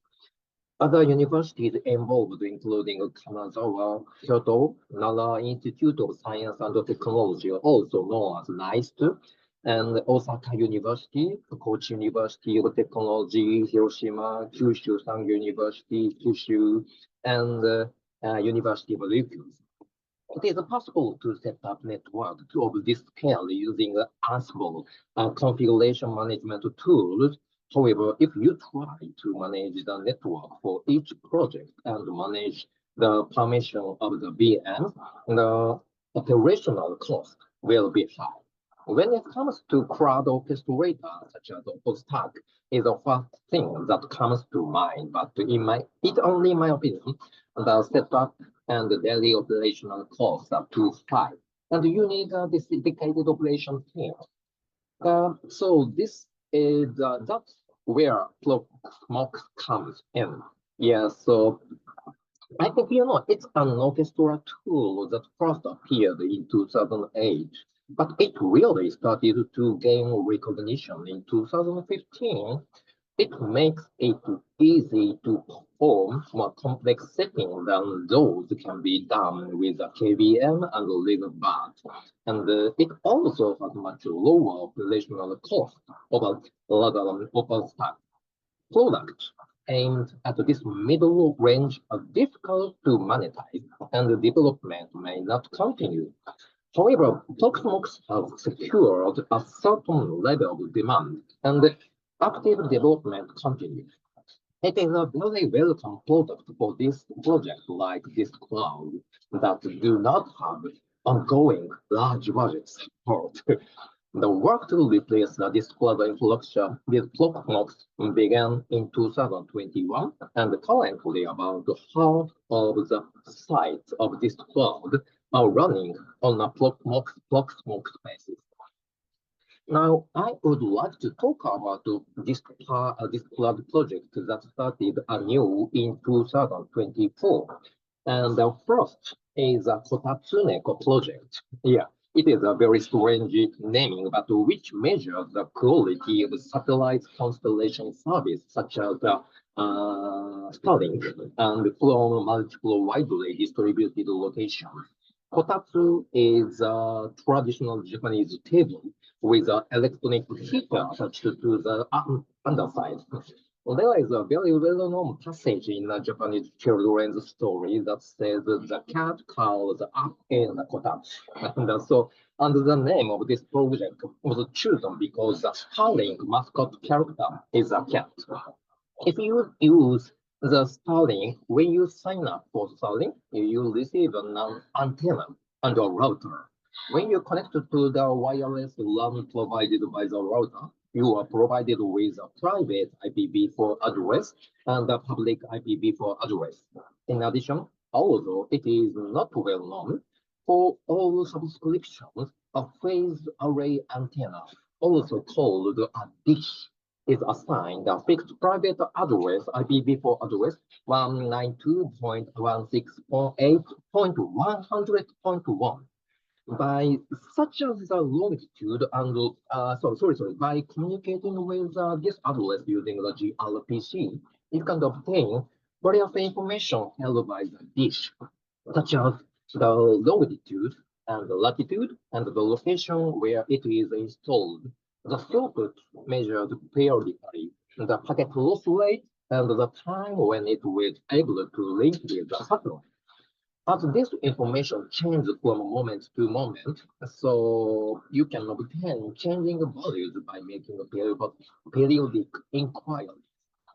So the satellite constellation service like Starlink have a black box-like internal structure. The Kotatsunek project aims to install Starlinks at multiple locations and aggregate the result of these measurements. We have just completed implementing a system that transmits the collected information to Distcloud using mobile signet. And so one of the service signet provides. To achieve this, we are using the well-known Prometheus and Grafana. Currently, 8 locations, including Gunma University, are participating in this project, and the number is expected to increase in 2025. And the second project is also called the AS Dojo. So what problem do students interested in information infrastructure, particularly those interested in networks, encounter when learning about routing protocols? First, they learn how to set up static routing control, and then they learn about routing protocols that belong to the interior gateway protocols, such as the classic RIP link or OSPF. Since IGP is a routing protocol for private networks, you can build a virtual network, assign a network consisting of private IP address, and check how it works by controlling the routing. What will you learn next when you try to learn BGP4 and exterior gateway protocol? You must define an autonomous system, also known as AS. You can define a private AS, but how does this protocol exchange information with public AS? And how does it interconnect? This is a problem, and even if students know about EGP, such as BGP4, they cannot touch and verify it. Students can only get practical experience with EGP after graduating from university and getting a job at an ISP, such as Internet Service Provider. So we deployed public and private AS on this cloud and made public IPv4 and IPv6 addresses available. We designed an environment where students from each organization would be in charge of operating these AS. This is the AS Dojo. Dojo is a Japanese word derived from Chinese and means exercise hall. It implies a hall for learning various martial arts and so on. And in this environment, students will learn how to operate an AS practically, and the connection point with the public info will learn how to filter inappropriate communication responsibly. NII adopted this initiative as a joint research project in 2025, and we plan to start activities next month. Hiroki, can Sorry, you hear me? I can hear you. Yes, your voice is kind of, getting Sorry. choppy. So can you turn off your video and just make your voice? Okay, turn off. Okay, sorry, video turn off. Okay, sure. And share the screen. Okay, thank you very You much. need to show your screens. It's not. Okay. Okay. Thank you. So I have already mentioned, and I adopted this Still, initiative. your voice is not clear to us. Sorry. Can you try to say it slowly? Okay. Okay. Yeah, sorry. Yeah. Okay, I can. And the NII adopted this initiative as a joint research project in 2025. And we plan to start activities next month. Still, we have already received requests for participation from certain university organization in Japan. Okay, and okay, that's all. And this the whole talk of this facilities and this crowd activities. Thank you very much. You are helping. Okay, so we kind of lost your voice at the end, but kind of managed because your talk was kind of say Oh yeah. mostly delivered to us, and so Okay. looks like there's an kind of no question to you, but during your I just have one kind of small question to you. Starlink is mentioned, right? That's right. To make all this kind of collection. Yeah, for outdoors. So, what's the role of those kind of link? Is it really useful or usable? Because I'm not familiar with that option. So, You in some kind of the option to the Starlink. yeah. Okay. Yeah, but by the way, it is a very all-in-one plan to yeah. So very usual ordinal plan of the Starlink and personally make an appointment, yeah, some kind of restoration to the Starlink and assign some kind of the restoration. Yeah. That very will use so very usual ordinal engagement with the Starlink. Okay, Hiroki, looks like we cannot really catch you because your voice is kind of breaking. So I think it's better to conclude your talk. Yeah. So please thank you. Yeah, Hiroki for the talk. He was kind of stuck at the airport and just about to come here, but could not make it, and then spent his time there. Okay, I think I will go to next speaker. We basically have 4 talks. So the first one is just delivered. Second is mine, and 1 talk from Taiwan, and finally we have 1 remote talk from Thailand, and then some small time for Q&A, and then let me move on to my talk. Oops. Okay. So now you have my voice and screen there, right? Okay, time to start. So this is JongWon Kim from GIST, and one of the co-chairs, actually, Hiroki and Eric, who talked at this, the first session, and we 3 are kind of co-chairing this cloud working group. And today, I'm going to deliver my talk under the title, Supporting HPC-AI Leverage Services over Edge to Cloud, Edge to Core Cloud Infrastructure. Okay, so let me start. So my first slide is actually about some kind of supercomputing center I'm kind of directing. It's a small one, but fortunately we have some top 500 listed machine, which is called Dream AI. Actually, when I say HPC-AI open infrastructure, I'm referring to that one.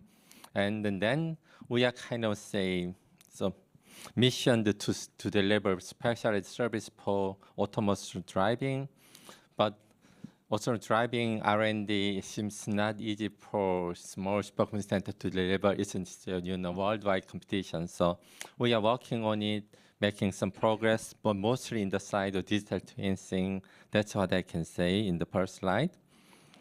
And second slide, I have to say, because now APN has an AI HPC kind of a working group being established, so we are moving ahead. But when we are kind of building up kind of HPC open infrastructure called, nicknamed as Dream AI, it started about 2020. So we built the construction of this system. Then we coined this term HPC open infrastructure. So then what's the basis of this one? So the main philosophy is something, okay, I'm not sure. Whether you can see in the left-hand side, you can see it's kind of water thing, which we usually call it data lake, right? The collection of data, which is used to drive Trident, Trident, right?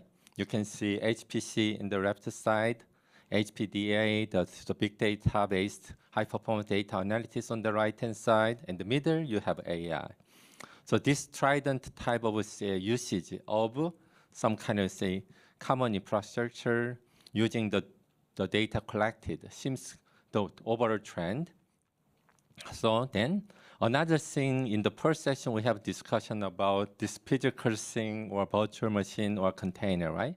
So now everyone's saying we are going toward the containerized workload, and that seems the main trend. But here, what I want to emphasize, HPC high-performance computing, AI, also this high-performance data analytics, all this trident type of usage is kind of happening to us, right? So that's the first message. And for that one, the one I need to briefly introduce our supercomputer. So kind of originally listed 2000 November or October, so it's 178. Now it's still below 300. Fortunately, we can keep it for a longer time than I expected. Anyway, it's about how much? It's 10 million USD type of equipment. Okay, so then it does have several fabrics, like for compute, storage, and also those, how should we call it, say, control or service, and then outbound connections. So it does have a lot of connections, mostly based on 200G InfiniBand. Okay, that's the connections it has. And the kind of overall design-wise, as you can see, we have the sense of kind of OpenStack-based, so what should I say, virtual machine which can mobilize bare metal machines, and then on top of that, you may have containerized things on top. So that was kind of base design. So if you go to next slide, okay, one more, yeah. So this is kind of say the way this infrastructure working on. You can focus on the right-hand side. There are 3 pods, A, B, and D. So A is kind of, we divided them in 2 portions, A and B. And then D is basically storage, which hosts like a 10 petabyte of data, flash and hard drive combination, 1 + 9, overall 10 petabyte. Then for the, say, compute side, A and B, but we kind of divide them into 2 different type of usage. One is very much kind of this cloud native Kubernetes orchestrated one in one side. That's kind of pod B. Then the other part is more high-performance computing, basically Slum scheduler is doing the job mainly there. So we do have this mode, but we are actually designed to make it really adjustable between these 2. Like say 20 nodes each at this very moment, but because our policy thing, but design-wise, it was supposed to be make different partitions dynamically. Okay, that was the thing. So also for outside connection, so we actually think of kind of making this thing to be connected to outside, like this data delivery service. So I questioned Eric in the previous session about Lucio and those roles. So someone may call it DTN, data transfer node services. We also designed to make kind of say, firewall bypass for those. It's there, but still I found that it's really tricky to operate them with all these security rules imposed. We do have trouble there, and we are kind of stuck, and then pretty hard to make that thing. So also we are trying to make solution called under the title of connected data lake. Here you can think of small storage distributed, they will be connected, and then logically they will be kind of serving as one connected data lake services. So you can see this icon, 3 small points and connected to big upper one. It's a symbol of our connected data lake. So that thing is a kind of still moving on, and then we are continuing that effort. As one example, still last year we were trying to make this kind of so how should I get distributed HPC cloud service, cloud-based service, mostly the cloud native ones between 3 sites, QST, some organization called IBS and GIST, made some kind of VPN type of connection and then enabled something called the KI cloud. So it's KIST intelligence cloud, something like that. Anyway, that was a kind of trial, but still not that smooth because connecting to outside, especially Japanese airport connecting to commercial players, do have a lot of details. So I really, appreciate that kind of effort they are doing. And we are also trying to do something, but slowly in that direction. Yeah, okay. That is the overall things going on HPC-AI infrastructure in one side. Then if you go to kind of enabling kind of researchers for their R&D, right? This is a different story. So mostly researchers are now trying to learn GPU resource for their training job. Also some kind of inferencing things are growing. So let me just have this sense, okay? I'm kind of emphasize the sense of liveness, which is actually talking about a training and inferencing will be connected to each other. Whenever there are new data coming in for the inferencing, if there is mismatch, you need to fine-tune or retrain your say models, right? That kind of, having this kind of closed loop, it's pretty hard to make it happen because the training costs too much and the inferencing, matching, and also all this data movement is not that straightforward from the inferencing side to training side. Okay, that's one thing we do have the challenge. On top of those, now everyone knows large language models, large scale language models, right? They are huge in size. So it's like a dinosaurs. I usually analyze this, they as dinosaurs. So how you can really train them and then make him kind of say serve for your purpose, right? It's really huge ones. But if you are able to kind of say make it, then this dinosaur is like this kind of multi-talented big baby, right? Okay, big baby, let me say that. But they are really keen learners, right? So then if you give some kind of say domain-specific information to them, they will really become expert in a couple of days. That's the logic we have, right? So we call this thing as a foundational models. So this LLM will be based on foundation models. Now talking about extension of LLM for visual side or multimodal side. Also, some are using the term called LWM, large-scale world models, to refer everything in the world. It can be explained by these large-scale models. Anyway, the size matters, and then the matters, yes. And then they are talking about some discussion about whether it will be saturated by the shortage of data, but still looks like the artificial generated data may be able to let them growing. Anyway, so many discussions on that side, right? Also, we have the sense of a chain of thought, like a reasoning type of thing, inferencing, reasoning, and training, right? So that differentiation also going on in the world. But overall, training cost, it's a really big thing. It's still huge amount of, effort. So you have to pay a lot of money and really good people to train. So it's not something you can make it easily, right? But anyway, once you have a very well-trained models, then so whether you can use, how you can utilize them improperly in your, inferencing side, to keep them, live. That's different type of challenge. So this diagram is actually showing. So we do have a kind of, edge, kind of federated edge to core cloud infrastructure, right? Which may be, simplified as a federated edge to Exascale AI. Edge to have a sense of AI. Also this, Exascale one is a very big one at the end, but keeping them in the loop, right? Or closed loop is a very much hard thing. So if you want to keep, how you can be able to keep them, right? Really alive. So the key issue is still the accumulation of data. The data that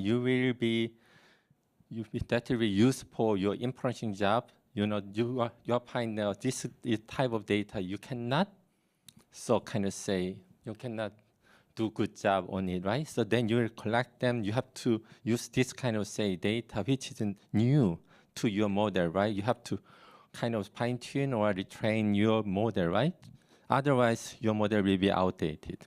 So this is the point. But then how you can really able to keep your data to be used for your training kind of up-to-date and organized. So that's overall picture then. So for the data side, it looks like to me, there are some kind of advancement. You may be able to hear terms like data lake. But if you are very much sensitive to all these area terms, you may also hearing data lake houses, right? Data warehouse, data lake house. So lake house is kind of term merging the characteristics of this warehouse and as well as some kind of processing thing. Then I need to add one more kind of word called the open table format. Okay. To me, this is analogy. Okay, you have this kind of storage data, big data storage or lake, right? You have data collection. Then you have to do the processing job, right? I said Trident, right? HPC-AI, HPDA type of thing. Then, what you need to do? You need to some kind of workplace. Okay, where are you working for your study? Where are you working? So usually we have tables, right? Like this kind of table. These tables need to be there, which is comparable to all others. So like a data paper is now talking about this thing under the title or under the open source software title called Iceberg or Delta and maybe Dai. So those terms are emerging. Fortunately, Iceberg is catching momentum. So open table format, it's kind of say your kind of workbench or table. So if you put those data there, it will give you the chance of doing interoperable data kind of processing, interoperable processing of your AI, application of AI models, and so on. Anyway, that's the kind of point I want to deliver. And that's something we are currently working on very much. Another thing is, okay, your hardware thing, understanding the evolution of your computers, which enable you to do this kind of Trident type of usage. So then there are terms called scale out and scale up. Also some term called the disaggregation. So memory altogether, processing of a CPU or accelerates altogether instead of having it separate in a separate box. Disaggregation is kind of term. So you may also show this MVL, GB Grace Hopper, Grace Blackwell, MVL 72. So 72 is the Blackwell GPUs supported by Grace. Yeah, ARM CPU are kind of working, but the thing is, it consumes the size of a scale. I just use this one as an example of scale-up clusters. What's the size of scale-up is? This one consumes more than 130 kilowatt per rack. It's single rack. Also, it costs about how much? Okay, people usually say it may cost, I say $1 million per single rack. Okay, I said our say the previous top 500 cluster is kind of cost them money. Now this single rack will cost the same amount of money. So that's kind of size we are talking about. Okay, since I kind of bring this my watch, so probably can you tell me the time? What's your okay? So I still have yet 5 minutes. Okay, according to time plan. So let me just go on. Also, you know, the guy, the company is green company, right? Green colored company called NVIDIA is kind of say driving this momentum, and they had used the term called cloud native supercomputer some years ago. Then they kept doing this. One of the slogan which is really linked to this cloud native style of AI. So if you see on the right side, the upper corner, you can see the kind of Kubernetes, this blue colored, you know, all this sharing pattern, which is called Kubernetes, is sitting there, right? Then it's sitting over kind of say CUDA enabled GPUs, right? which is NVIDIA's GPUs, right? CUDA is kind of library. CUDA enables GPUs, then orchestrated by Kubernetes, then on top. So we are talking about containerized and NIMs. NIM is actually refers as NVIDIA inferencing models, which is containerized. So they are talking about containerized level of all this AI, softwares, okay, AI model softwares. So like we discussed in the first session of Singularity at HPC, kind of say applications containerized. So Singularity is here, NIM is there in the AI side. Okay, so that's the whole picture. So the cloud native is a major kind of say driven by both HPC domain, containerized, right? Slum is actually example there. Then for AI side, again, NIM is actually supporting example. Also, there are other ones called the NEMO for LLM framework, and another called the Omniverse for digital twin.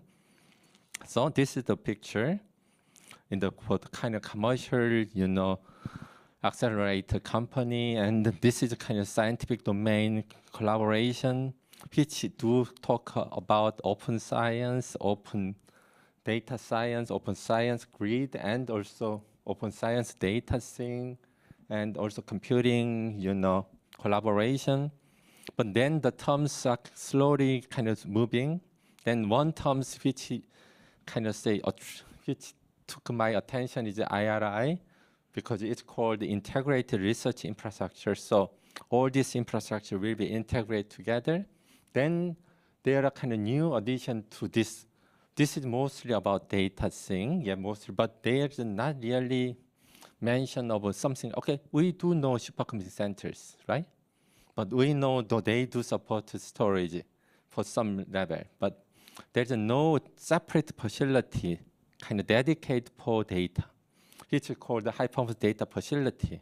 They coined the new facility name called the high-performance data facility, which is actually saying, okay, now it's time for us to having separate dedicated facility, like supercomputing centers. Okay, it's a little bit but different meaning because they are facilities, centers are center, but the sense of those are actually getting there. So which is actually high performance computing as well as data facilities and all this merged, right? Anyway, that kind of things are going on in the world.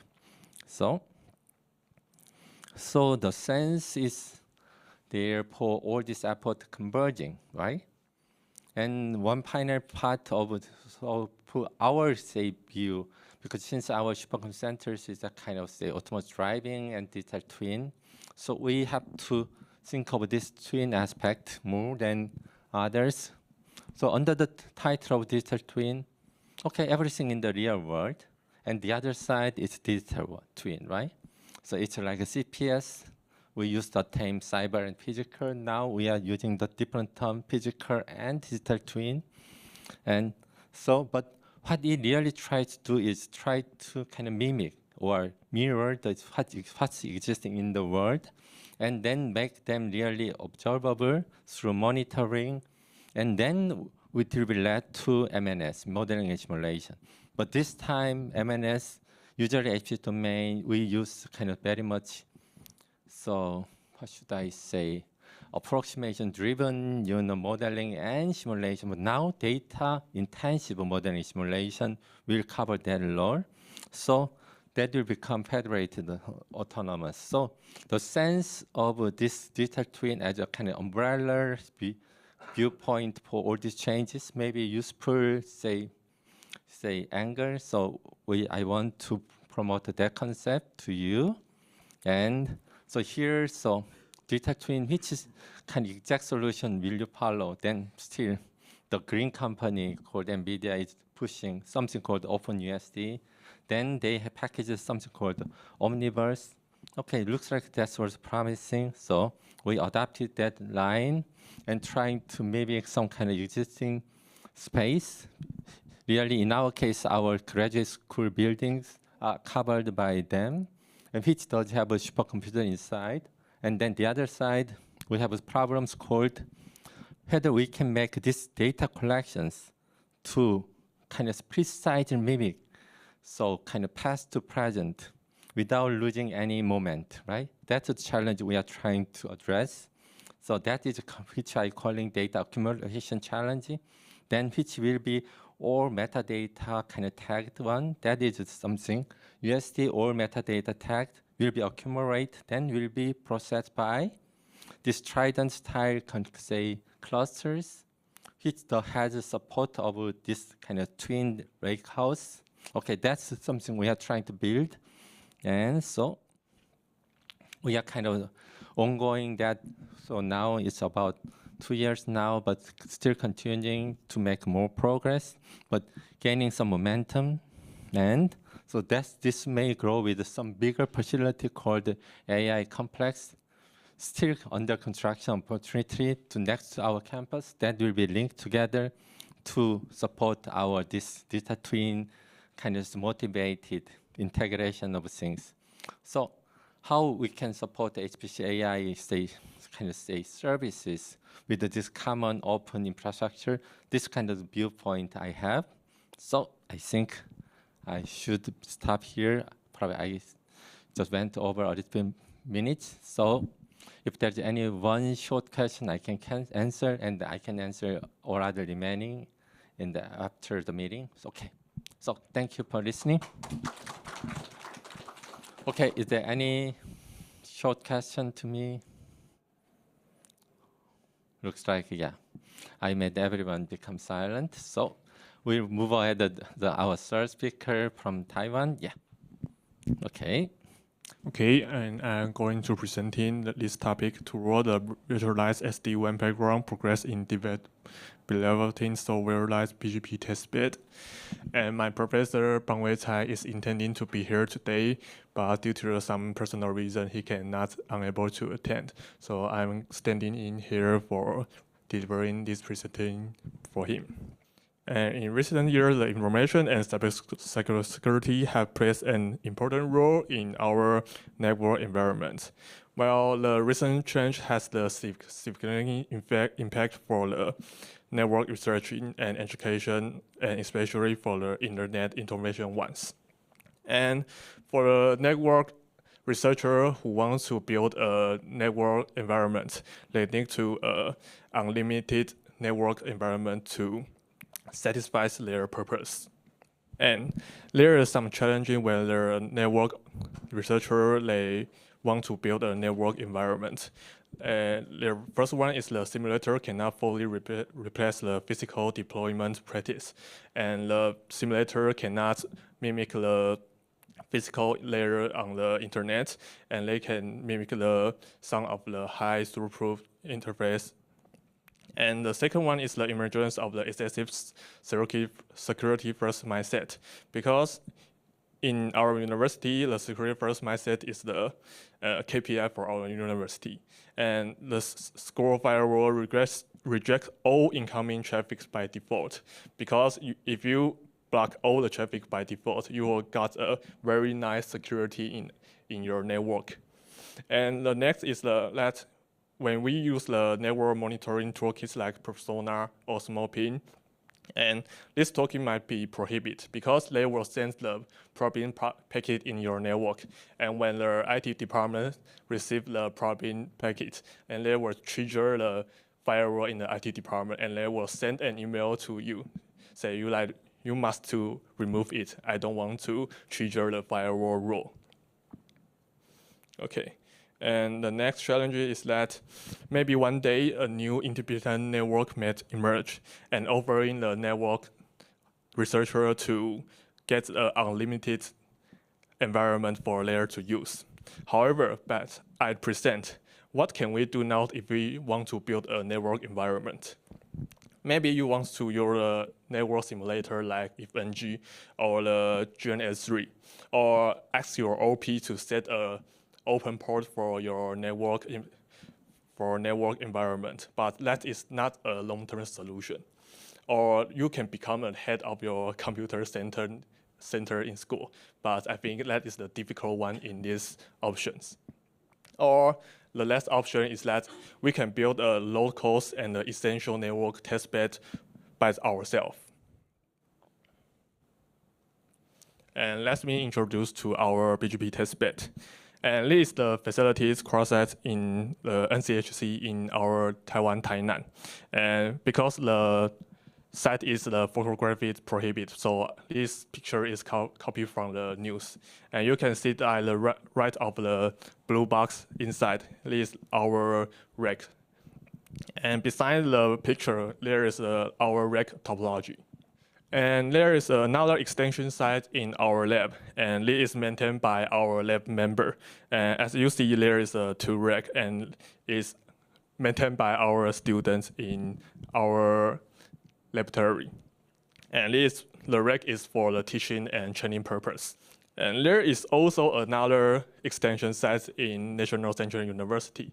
And it is the first site I met by our classmate Xiangming Hong and another classmate in Taiwan. And as you can see, this rack has no door and no walls beside them. So this rack is for the training and teaching purpose. And it is maintained now by another NCKU student. And let me introduce the L2-like network for our BGP testbed. And we now have the tunnel for the abroad router connection. And for a domestic router, we have the local loop to connect. And look, and I must to thanks for the Sato-san for the APN support for our pairing and transit. And there is another transit by the NRAM collaborator and another community collaborator or another payable provider. Or if you are not connect with us but not sure in the figure, and apologize for this. If you want to see the detail about our connection and pairing status, please go to our laboratory website. You can see the details, contents in there. And next is the study case that's in the home NUC tunnel pairing. In general, if we want to build a BGP station, we can use the BGP router and BGP router to direct connect to each other, and that will be the BGP station up. And the next method is that you and your member, BGP router can pair in as the internet exchange. So how can we get a no direct link BGP router to build a BGP station? And there is the answer is that we can build a tunnel between the BGP router between them. And if we use the tunnel for the BGP router that has no direct link, you can still build a BGP station. And what's the pros and cons about the tunnel to build a BGP station? The most advantage is that this is low cost because there is no direct link. You don't need to provide a physical router for this. And you can use the software to achieve the software compatibility for experiment conduction. And what the cons for this is that because there is still not the physical link, so you will affect by the underlayer legacy network. And through it is the tunnel. It has the lower throughput and the smaller MTU. And after evaluate the legacy network quality, and we select the tunnel router are located in the Shibuyaku and the Tainan City. And thanks for the help for the Kazushi-san. And BGP station has started since the 2023. And if you want to see more about the home NUC pairing information, you can go to their landing page. And also, if you want to see more detail about our connect status, you can go to our laboratory website. And this is our now pairing status about the software avocado for now. And now the average traffic about is 20 megabits per second. And the common application for this is in pin and trace route or another MTU discovery. And I want to go to introduce our projects that run on this BGP testbed. The first one is enhancing critical infrastructure security through the multi-layer resilient network service. And this project is designed and developed a robust and secure network architecture, and which is combined the wireless and wired network. And to extend the flexibility for this plan, we are planning to collaborate with the NCKU IRIS satellite and the ARDC's amateur radio communication. And with this collaborate, we can develop a multi-path network with system that can adapt to different forwarding routes and the levels of management. And our lab is focused on the SDN-based environment. So we are using Testbed to investigate the BGP issue that's in a connectable network. And what we expected the plans to approach is that we can trust and smart routing over the internet exchanger and transit provider. And another goal is that BGP network over the SDR, which is software-defined radio, and the amateur X.25 Hemnet. And this is the previous figure about our backbone in Taiwan network topology. And as you can see, that Network Central Universities and Cheng University has a direct connect to our Taiwan Gigapub. And our aggregation switch is going to be replaced soon. And this figure shows that we are direct connect to the Formosa Exchange and the Taiwan router. And the next plan, we are going to introduce that the study of the performance and signature detection on the software-defined service function virtualization. And this plan is for exploring on the application of the P4 network device. And we are using the multi-core scheduling technology for allocate the computer resource. And this is the architecture of this plan. As you can see, we use the instance management and the threshold limitation to achieve the service function control and the NF dynamic scaling. And this plan is also aimed to reach and investigate the issue of the network architecture. And we are trying to use the software and the hardware accelerated network component, like the DPU or the NPU, and has the packet hardware offloading and the scalability. And what we expect is its approach include how to use the offloading method to speed up the traffic receiving and forwarding packet processing. And another way of flow behavior analysis and the 100 gigabits measurement developments. And the figure shows that this our lab members installing the 400 gigabits NIC on the Supermicro server. And on the right, the figure shows that this is the NVIDIA Connect X 400 gigabit network interface and the OSFP transceiver. And this year, we are starting to use the container-based environment to use the DPDK. And we are going to use the hardware offloading technology to process the traffic at the 400 gigabits. And we are planning to, at this year, and we are going to collaborate with the Taiwan for establish a 400 gigabit testing network between the NCKU Tainan site and our lab. And as the right of the figure show that this is the fast data transfer performing test for our 400 gigabit network. Now, this have only quarter of the 400 gigabit. We are still figure out what is affect this traffic. So we are still trying the system configuration and another hardware. And we are now rely on the traditional Linux standard network stack. And our next step is to change the Linux network standard stack to the RDMA technology for the 400 gigabit high throughput exploration. And at the Plan 3, we are going to expanding the rapidly and many application service and moving to the V6 environment. And this research is aimed to apply the software-defined networking and aim to refine the IP video header and the SRv6 distribution algorithm. And we are going to integrate the DPU adapter. And this implementation is expected to ensure the high accuracies and the essential cost, optimize the V6 and the matching efficiency for accelerating IPv6 packet processing. And as you can see in this picture, we are now focusing analyze the SDN controller with the SRv6, that's called 6th gen and the 6X filter. And we now is analyzing it. And at the end of the plan, we are going to plan a cross-site network telemetry based on the programmable network technology. And this plan is led by the Taiwan team leader, Dr. Liu from the Taiwan. And this testing network is going to build a cross-site network that contains the heterogeneous P4 targets. And in the Taiwan side, we have the Tovino switch in the NCHC. And from the Japan NICT side, we have the BMV2 module. And to connect to switch, we have the host to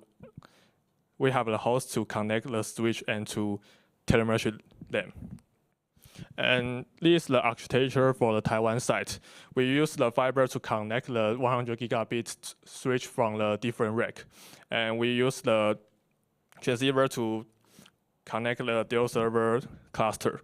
And the dual server cluster will send in the traffic. And below the dual server, there is our partner from the JongWon University. And they use the net FPGA to analyzing the traffic from our dual server sending traffic. And now our team in NCKU use the co-located rack to settle up the equipment. And the NCHC and the NICT team are still working on the second circuit on this figure. So in the end, we will be grateful if you could be our research collaborator or the infrastructure sponsor or the transit provider.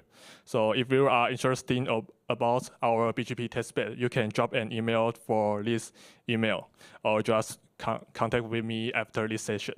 And that's all. Thanks for your listening. Our team plan is to just set up the 400 gigabits all the hardware equipment because the 400 LED switch and the equipment in our lab is so, just as annoying. It's hard to set about that, and it's hard to tune up. The 400 gigabytes seems really very much pricey. Yes, it's very expensive. So we need to get less equipment from some way. The operating system for the switch, now we cannot install it back onto the switch. So now we're still working on it about how to review the package, review the ISO to make it work around. So now it's the status. So our team is still working on it. So we hope we can figure out quickly. Okay, I was advised to speak through speaker and not through mic, so that our remote participant can hear us. Anyway, any other question or comment? Okay, then let's thank our speaker. So now it's our time to move on to next. Okay, our remote speaker, Dr. I do have a problem in front of her name. Radawan, Mr. Radawan Kinusun. Are you ready? Yes. Okay, Hello. thank you. Good afternoon, everyone. I am Radawan Kinusun, and next to me is my advisor, Associate Professor Chaudi Asawakun, and also co-advisor Lao Kowa Visaraj. This topic is cloud-based activity recognition, IoT sensor data collection, and machine learning analysis on AWS. This is the part of my research. I will start with introduction, then move to system architecture overview. Then I will explain about AWS service for IoT sensor data collection and the service for machine learning workflow, also the challenge and the future work. For nowadays, mostly people got the device like smartwatch, and smartwatch have included many sensors, which are the wireless sensor and also the IMU sensor. If you want to know the movement of yourself, the smartwatch will send the wireless sensor data and IMU sensor data to IoT device with the gateway, which is quick install here. And after that, the IoT device will send the data to cloud. For this research, I use AWS Cloud to classify the activity into classes. First class is the not moving activity, which is standing, and another class is moving activity, include walking and running. This graph shows the example of magnitude of accelerometer data. As you can see here in the red square box, this is the raw data of moving activity. You can see the fluctuation of the data of accelerometer. Why not moving activity is different because it's not much movement of the data from sensor. For the human activity recognition can apply in many applications. First is the healthcare. So you can use the activity recognition to assist for the patient and detect the movement, like to the fall detection and patient that want to rehab. Also the smart home application, you can use the activity recognition to detect for the automation and to adjust the setup for the electrical device in your home. And for the support, it can use to detect the workout detection and the posture analysis for the support player. Also for retail and shop, can use to analyze the customer behavior. This is the system architecture overview of this work. I can separate to two parts. First part is IoT device part, which is receive the sensor data from the user. And the next part is AWS Cloud part, includes few of the AWS service, such as AWS IoT Core over here, to set the MQTT topic and identify the path for the sensor data, and then Kinesis file host help to combine all the IoT device data and send it to the storage, which is AWS S3.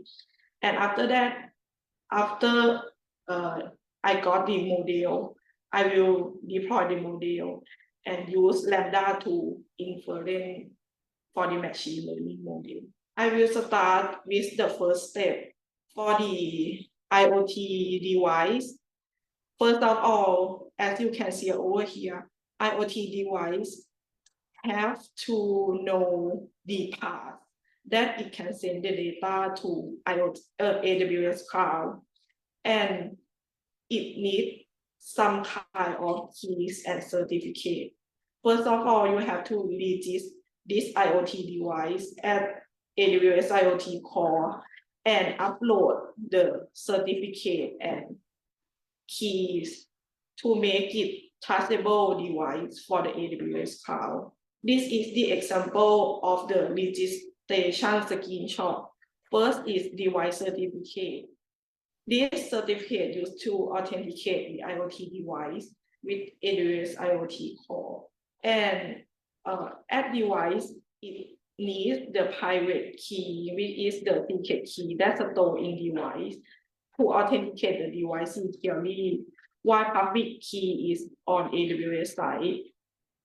And also the root certificate authority, which help to encoding the sensor data to make it secure and can make the IoT device trustable for the IoT core. In the second step, after IoT device already know the path to go with AWS cloud, the data will, the sensor data will publish to the topic with the MQTT protocol to the AWS IoT core.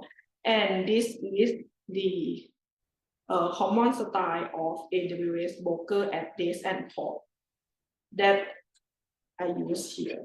For the third step, I will explain about AWS IoT core. As you can see here, there are two important parts. First one is IoT topic, that I have to identify the topic for IoT core to subscribe. And the second one is IoT rule, that have to set for the action that what I want to do with the IoT core. As you can see here, I have to identify the topic. And to manage the sensor data, I will manage it here with SQL statement to filter and process MQTT message. And for the action at IoT rule, I have to set the action. In this case, the action is to pass all IoT device streaming data to Amazon Kinesis file host. For the fourth step, I will explain like this. If I have multiple IoT device, I also have to create multiple IoT rules to collect the data from different topics. And Kinesis file host will help me combine all the IoT device sensor data and send it to storage. This is the example of my sensor data under the topic that I already identified. The important part is the timestamp of accelerometer data and the law 3-axis accelerometer data over here. At the fifth step, Kinesis file host will deliver, I can say, near real-time streaming data to destination for the storing and processing here. At S3. S3 is the simple storage. As you can see here, I already set the destination of Kinesis file host to Amazon S3.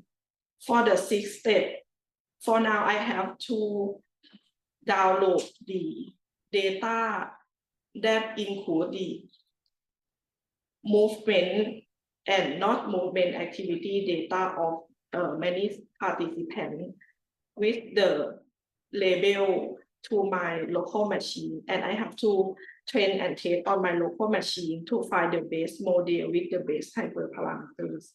I download the data set with the label from S3 in the JSON form, and after that, I use tree-based machine learning models, includes decision tree, random forest, and Guardian Boost tree as a candidate model, and I want to find the best model with the accelerometer data. And for each model, I have to set the hyperparameter range. For the example, for the decision tree, I have set the max depth range from 1 to 100, and I use the grid search and random search to find the optimal hyperparameter for each model. After that, I will got the evaluation matrix, include accuracy, precision recall, and F1 score. And I will select the base model with the optimal hyperparameter from the highest evaluation matrix. And I will save the base model here with file .pkl.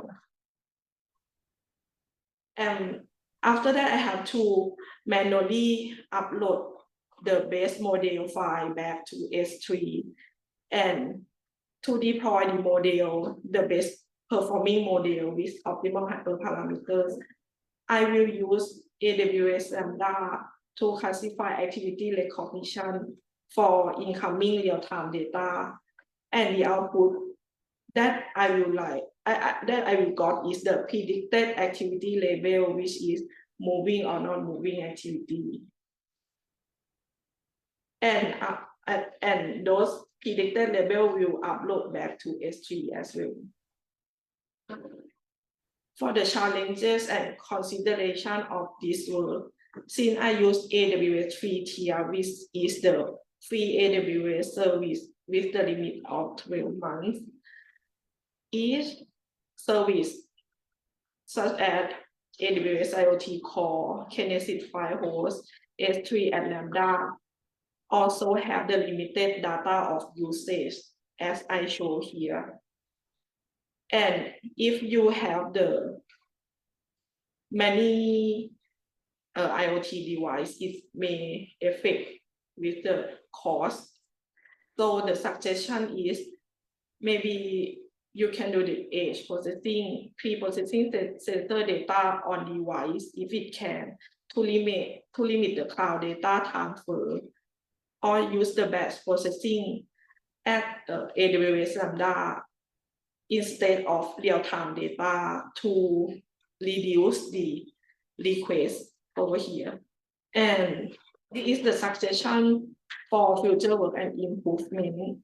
As I told you before, I have to download and train and test on my local machine, but it should be more easier if I can do it like overall service on AWS Cloud. So AWS SageMaker can use to all steps from 10 labeling and deploy the model over here.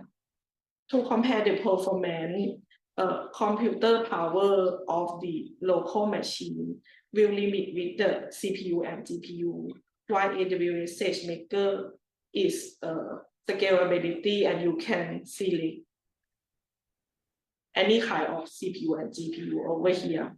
For the hyperparameter tuning on the local machine, I have to manually set up in my code.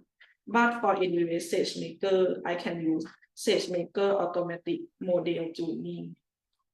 And to integrate with another AWS device like AWS IoT, for the local machine, I need to do the manual setup to set the root or IP to connect it.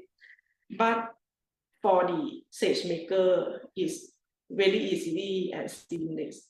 For data handling, doing on my local machine have the limit memory, while AWS SageMaker can connect to the S3 file host and Lambda, which is the scalability tools. For the security, to store the data set on my local machine, you have to take care of your own local storage. While if you use the AWS Cloud and SageMaker, you can implement the AWS IAM role to protect the data set with the encryption and to allow someone to access to your data. Thank you. Okay, thank you. So questions? Thank you for the talk. This is Kento Aida from NII. Now, in the beginning in your talks, you showed example to collect the data for activity recognition through smartwatch. So do you have any plan to use the other devices in your project? For now, in my project, I didn't use only smartwatch, but I use the text that can attach to any position on the participant bodies. So do you have a plan to use the video camera or something? No. Okay, thank you very much. Okay, so any other question? Okay, so question, yeah. Aida-san just questioned about the video thing, right? Hello, are you there? Oh yeah. So then the amount of data to be collected, and then will be will be stored at the center, right? That eventually costs more computing power. That seems the kind of situation. So in the beginning, we may start small, but it will grow. Then it will become bigger and bigger. So eventually, the model should be having some on-premise kind of cloud, which can buffer to the commercial cloud, right? That seems the eventual model to be. Otherwise, you may have to pay too much, even though you are trying to optimize your usage, right? So, any plan? Okay, in the sense, maybe I'm casting to Professor Chaudit on this, right? Any plan to having some kind of on-premise cloud thing in your Univ-Scale? But now something modernized. I know you had something before, but any plan to renew that thing for more futuristic preparation? So. Right, it's an ongoing discussion and ongoing activity as well in Thailand. And actually at the university level, we have recently set up the AI center, but maybe not very big, but just enough in order to sustain some of the basic researches that require some computational power. And so we could also try to make uses of that in order to do some on-premise cloud computational requirement to sustain this kind of activities. Right. Okay, thank you. So anything more? Okay, I think we should thank the speaker. Thank you. So I guess so. Our session has only about some minutes remaining, right? So we have 7 minutes remaining for the session. Originally planned to have some kind of discussion with our co-chairs. Unfortunately, I lost all of them. Oh, Ari is here. Okay, you came back.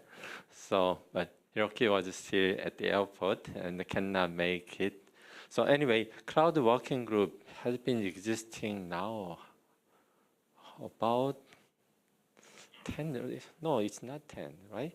We've been working as a kind of working group almost about 10 years, right? Is my memory correct? Because anyway, the thing is, we are now seeing APAN has some kind of changes. You will see a lot of people talking about the high performance things. So APRG is one example. Also, we began to have an AI HPC working group. Also, AI-driven network thing is there. So many different extensions. So the thing is still cloud. As you can see, discussion. So on-premise, then hybrid, and you linking with the outside. That seems one of the big challenges. So the cost, right? And so is there anyone who wants to comment, or because it looks like we don't have really sufficient time to make also some suggestion to our working group, because now it's time to make us more distinguished, because we was kind of unique for some years. Now everyone's saying similar story in the working group. So I basically want to hear opinion of audience on this thing. So we just have 5 minutes. So maybe 1 or 2 comments. Aida-san, can you comment? Because you've been joining our working group thing for some years, right? Okay, so now I'm sorry, but this is I have not been attending the APAN meeting last few years, but I think that, as JongWon said, now we have a cloud working group, and you said AI HPC working group, something. And so it means that the cloud technology is used in many kind of areas. So now, in this point of view, I think that it could be one of the idea to organize the joint session with other working group in the future APAN meetings. How do you think? So our co-chair is talking about disaster mitigation working group has some overlap with us. So we once had a joint session, I think only one time, and so we are kind of raising in that aspect. It seems a good suggestion having joint session to know how there should be some kind of alignment as well as the differentiation. Okay. One final chance to share your opinion to us. Anyone? Okay, I said too strongly. Final. So let me see the time.